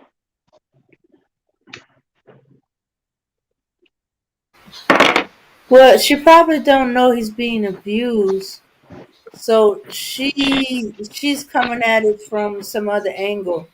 Man, that's a mother's speech when her son is going through a bad marriage. I've had my mama tell me that same speech. That's like listening to my mama at the kitchen table. That's real talk. Yeah, I talked to my mom at the kitchen. I think the kitchen table is the designated place where you go talk to mom at. Right, when you really got that it's the kitchen table, yeah. The kitchen table. Yeah, but y'all usually she either having some coffee or tea. Yeah. You know what I'm saying? Y'all sitting there talking, mom, look, she getting on my nerves, and then I'm mad and this happening, and mom be like, look, son,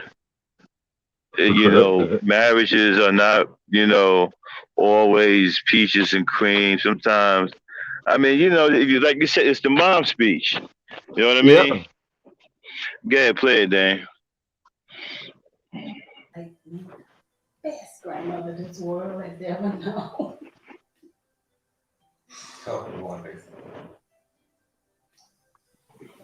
Not me. You know you always got right to cut off. Oh Lord, don't make me hold my breath.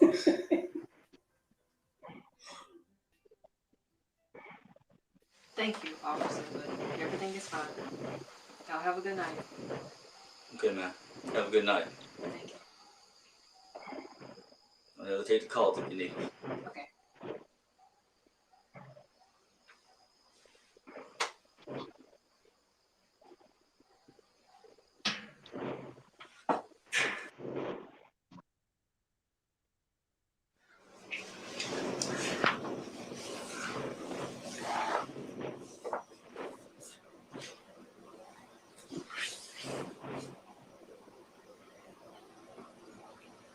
I don't know why I cuss. Don't. Just let it go. Baby, I didn't mean to hit you. I just lost my temper. A little. I thought I was enough. She's just a client. Told you that before. I'm not cheating on I'm you. sorry, nigga. I know.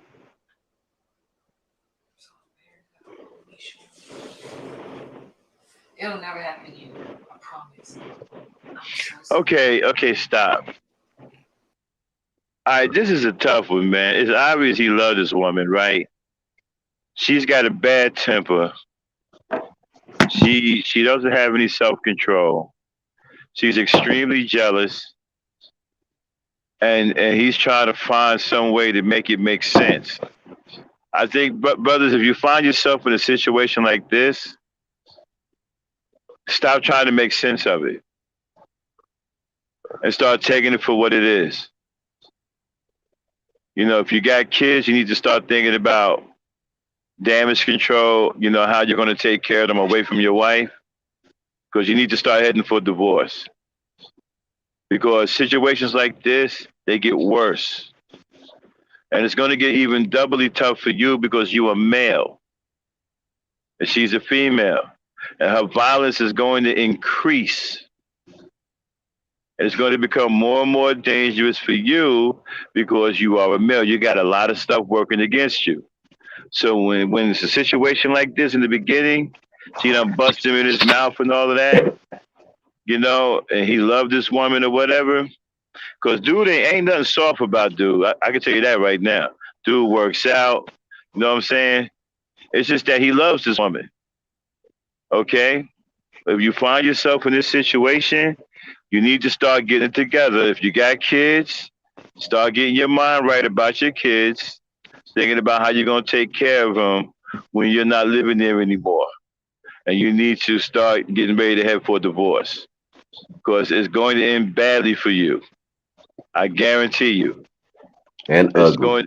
It's going to get increasingly worse. And you're going to find yourself by yourself and ain't nobody going to be on your side because you're a male. You see what I'm saying? So the system's going to be working against you on both sides. She going to be coming at you, getting more and more violent. And the system going to be on something you better not touch or you better not this and that and so forth or whatever. Then the kids are going to get involved and all of that. No, it's time to start splitting right about now.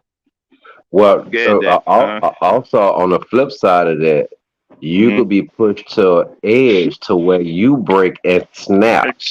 Exactly. And all of a sudden now you on you're on the other end of the situation. Exactly. And this brother works out, so that's going to work to his disadvantage if that happens. Right. Okay? So now it's time to go now. It's time to forget all that sitting there talking about some, he wiping blood off his mouth and all that. Man, look, it's going to hurt, but you know what I'm saying? You'll get over it. As long as you got your kids, you can take care of your kids, you'll be all right. Know what I'm saying? But if there's kids involved, make sure you start making plans on taking care of them while you're not living there anymore. You need to move out until you get a divorce. Don't even stay there no more. Move out. Live in your truck. Yeah, get out. Go. Again, Dane, play it.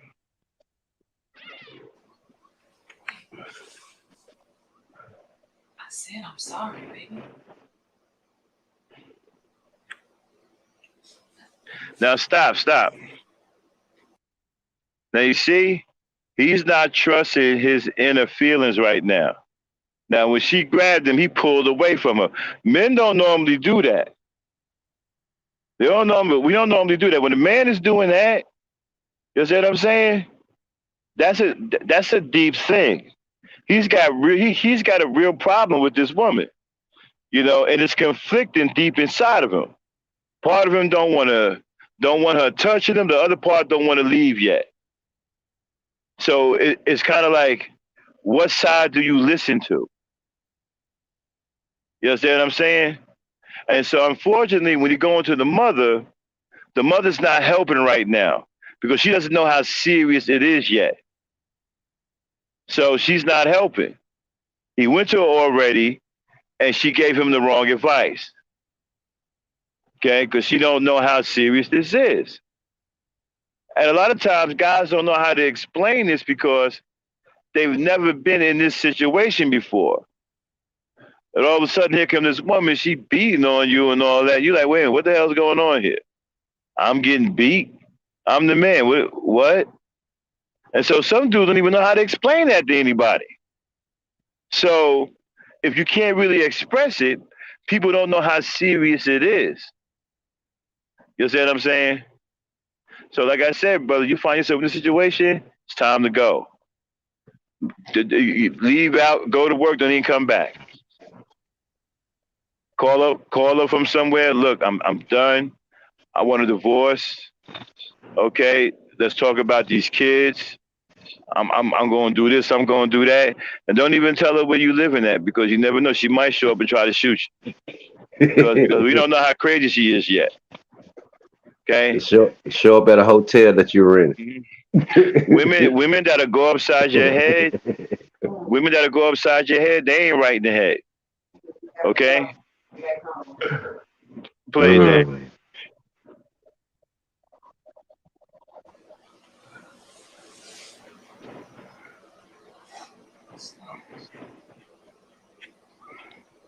Now you don't love me because I made a mistake. God, I'm sorry I'm not perfect.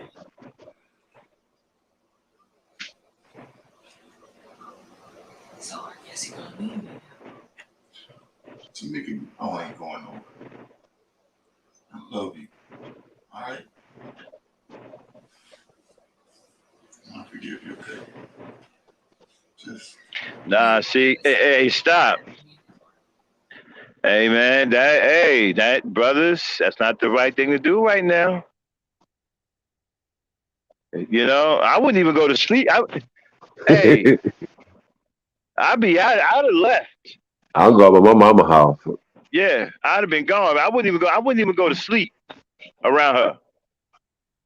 Seriously. Go ahead, play it, Dan.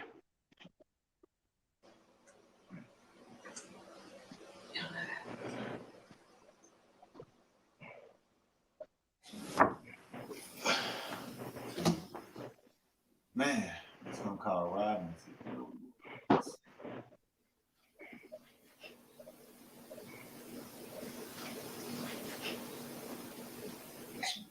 What kind of a man calls another man to fix stuff at his own house?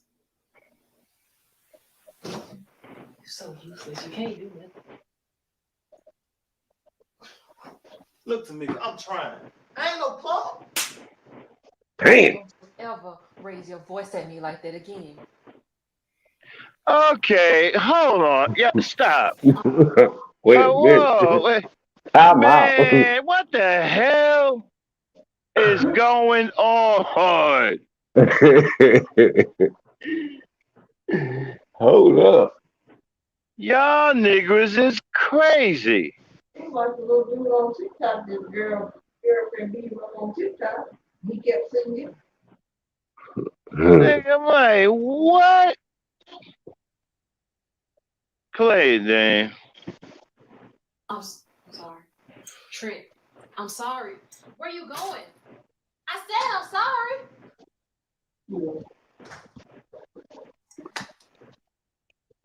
What's she drinking on?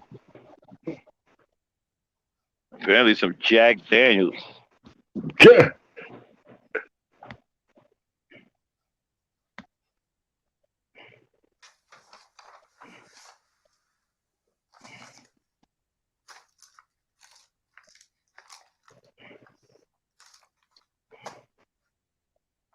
How much longer we gonna have to cut back like this?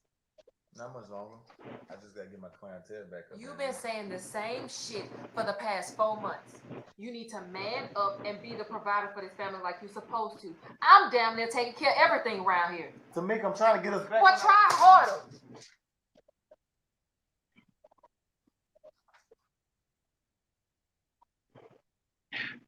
Wait a minute, he ain't got no job? So, you going out this weekend? You gotta ask Tamika for permission. Call communication. Problem right there. See, that's the problem right there. What? Damn. Why not? You ain't still on punishment. That's the problem. Uh-huh. You alright? You wanna talk about it? Not with you. Come on, man. Tell your brother what's going on. In all seriousness. Me and Mika fight. What? Like fist fight? Yeah.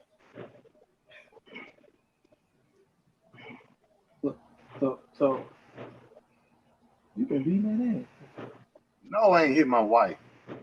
After seeing what Mama went through, you think I hit my wife, man? Come on, bro. Oh. There it is. There it is. Yeah, there it is. Stop, Dave. The cat's out of the bag. That's why he enduring That's why that. he don't. He raised that way. He saw it. Yeah. He know the destruction. Yeah. Yeah, that's bad right there, bro. I was about to say, it looks like he trying his best not to hit her. Right. I don't believe he ain't afraid of her. He trying to, he don't want to hit her. He knows the devastation. Right. So he grew up watching this, so this is where this is coming from. Mm-hmm. Go ahead, play it, Dan. You ain't telling me like Mika been beating your ass? And you been letting? Oh hell no. You're playing, right? I'm not joking. Hold on. Let me get this right. So Mika little ass been beating your big ass. And you been letting her? Oh hell no. Ain't no way I'm finna let now female put their hands on me. Well, you have to be ashamed of this stuff. I guess you the real. Y'all the real I can tell. See, stop, man. See, his boy ain't handling it right. At all. You know what I'm saying? Yeah, I'd have been like, look, man, this woman crazy. You need to get up out of here. I'd have told him the truth. Look, it's going to get bad for you. You're a man. She crazy. She going to get straight violent on you. You ain't going to have nobody. You need to get up out of here. You need to leave this crazy woman alone. That's what I would have told him. Go ahead, Dan.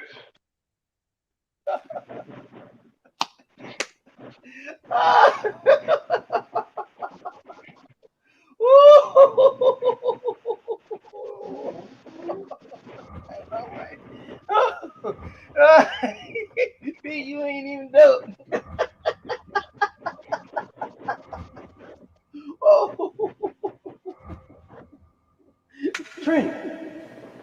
Trent. What you mean fighting? Oh. Nothing, just a little argument. I'm good. See, that's exactly why I'm not getting married. Cause I can't deal with a woman nagging me all the damn time. Nope.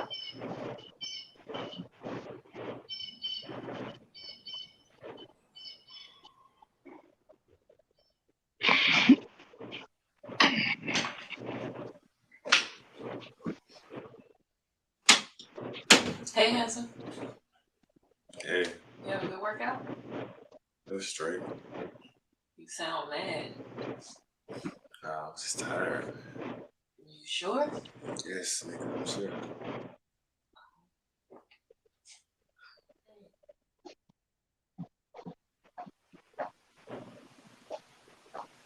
She bipolar. Yeah, there's definitely something wrong with it. I want to tell you something.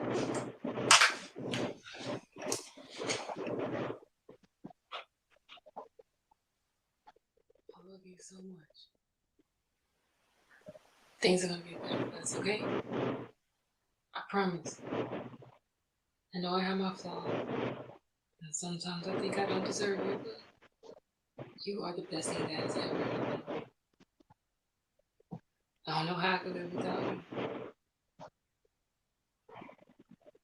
How she was raised. Mm-hmm. Yeah, I would like to know that too.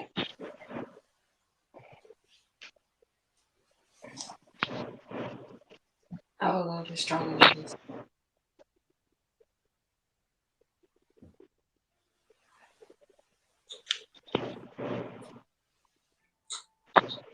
Forgive me.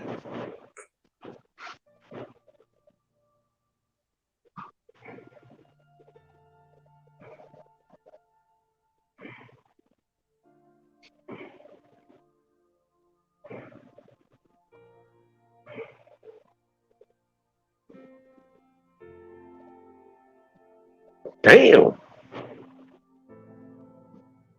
Man, hell no. See, you know what? You see. Here's another thing too, right? Hey, Carolyn, he don't want to hit her. He needs to leave, bro.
Okay, the director don't know what he's doing.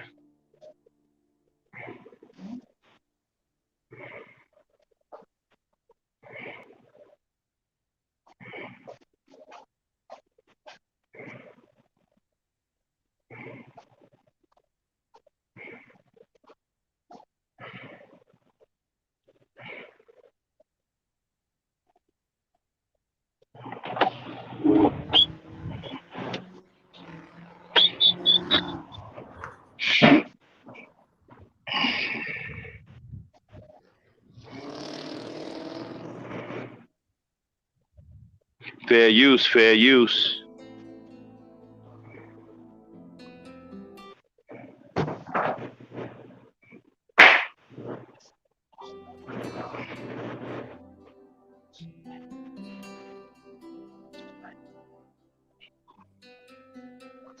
What time is it? Oh, it's almost 12 o'clock. I got to roll. Mm-hmm.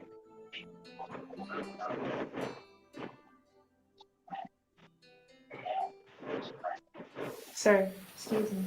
Can I help you? Oh yeah, I'm sorry. I was trying to talk to somebody about a problem, but it's my little brother. His girlfriend is like kind of abusive to him. I know he don't want to talk to anybody. So. Well, he had to come in and talk to a counselor or go to the police. Any information gathered is confidential, so he had to talk to me. Okay. Thank you.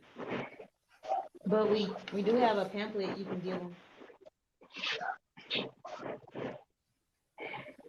Do they all come like this? It's just the women on the front of them? Yeah. Sorry, I don't think they come any other way. No, it's okay. I just try to convince them. Thank you.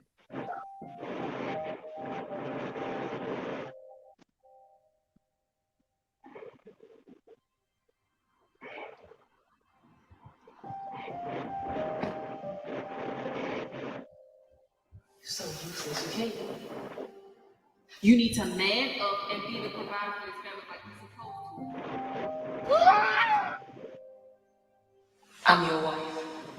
I can give you whatever I love you, whenever I love you. Watch out!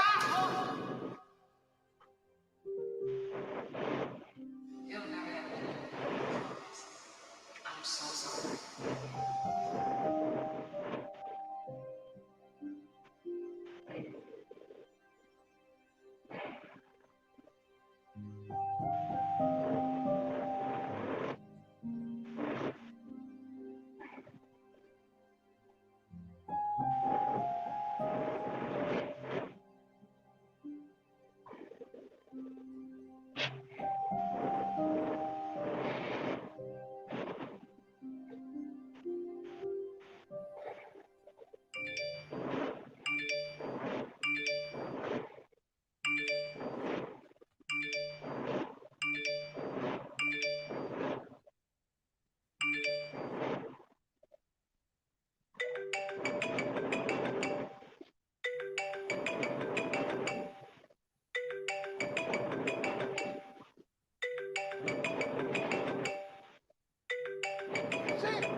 You scared?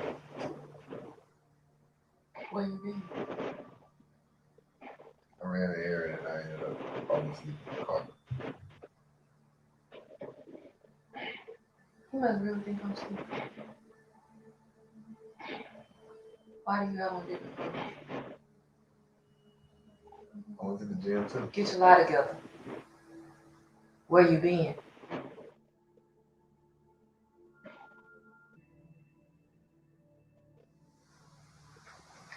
Where the hell you been? Stop lying to me, you cheating bastard. Who is she? Huh?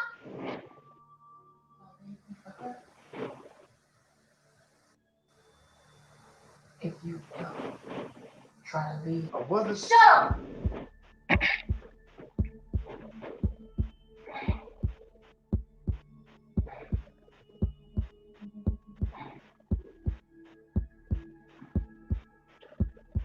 Shut the hell up. If you ever try to leave me again, I will kill you. Okay?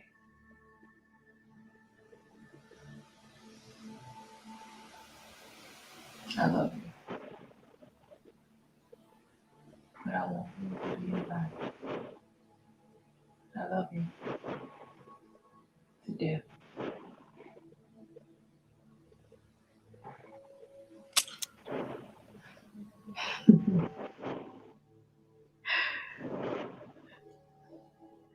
Get up.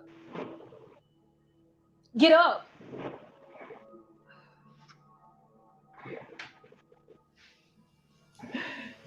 You so weak. Don't nobody want no man that won't defend himself.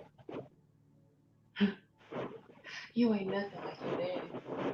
At least he knew how to put your mama in her place.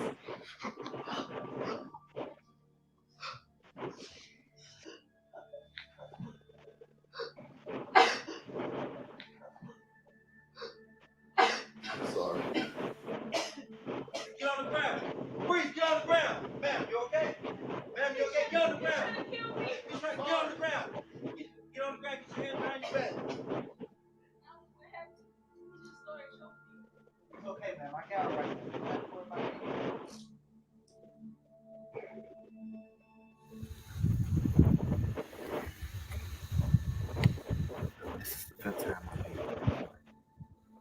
screaming coming from the house. I'm not leaving this time. Let me tell you what's going on. What's happening? Sir, why does she have marks on her? So I can't help you tell me what's going on. Alright? I'm not leaving here again until I figure out what's happening. Are you trying to hurt her? I didn't mean to choke. Is she abusing you?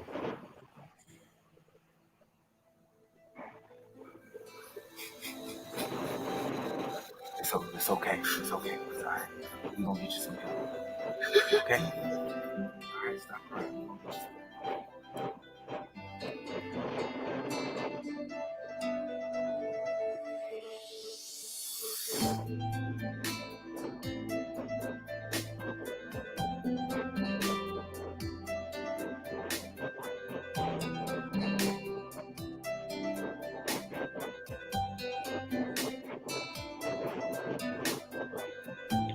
Okay, Dane.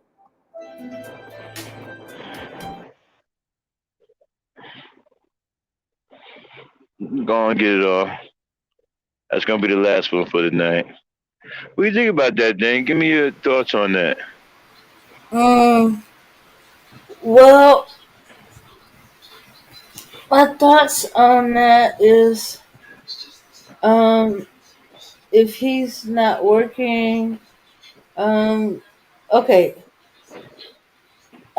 that no matter how strong you are physically, you can still be kind of weak in other areas, and it's showing up as the abuse he's putting up with from his wife.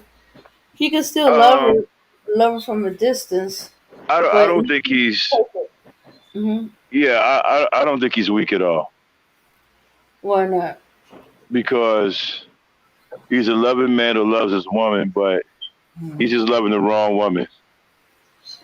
She doesn't deserve a man like that. She's absolutely screwed up in the head. Okay, and he also has an issue with himself, growing up watching his mother be abused, and that's what's holding him back. He probably made an oath to himself that he would never abuse his wife, regardless of the situation. So that's causing him to be blind to the situation. Okay, this woman is psychotic. She pulled the gun out on him and threatened him. Okay, that's psychotic. He's not weak at all. He's just got issues. One with his upbringing, and two, he loved this woman, but he's loving the wrong kind of woman. She don't deserve a man like that, and she's psychotic. Okay, this ain't got nothing to do with him being weak. She's completely off of her marbles.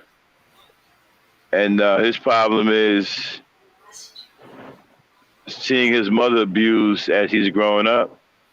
That's what's causing him to stay in that relationship. He should have been out of that relationship.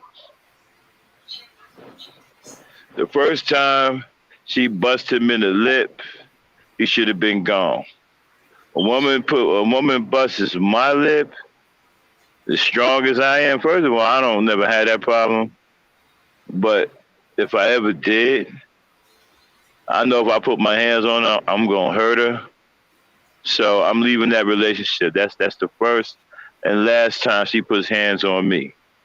I'm not gonna be in no relationship crying like a little girl because I love a woman that I shouldn't be loving and she done lost her damn mind. The first time is the last time. I'm gone.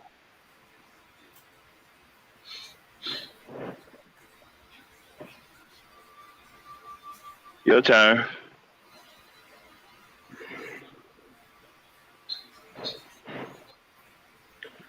Dane? Yes. You fell All right, asleep? everybody. Okay, it is time. Oh, shoots, it's way time. All right, everybody, let's uh have a good night. Have a good day. Uh, See you tomorrow. If not tomorrow, most definitely for ladies' night. Remember, ladies' night is 8 o'clock Eastern Standard Time. Okay, my little sister is extremely tired, y'all. She's very sleepy. So we're gonna get on out of here. But we're gonna have some more. We'll probably get one. We're gonna have two for ladies' night too. This is very, very powerful. And it shows that men get abused too. It's even worse for men. I'm not, and trust me, we're not taking away anything from the women, okay?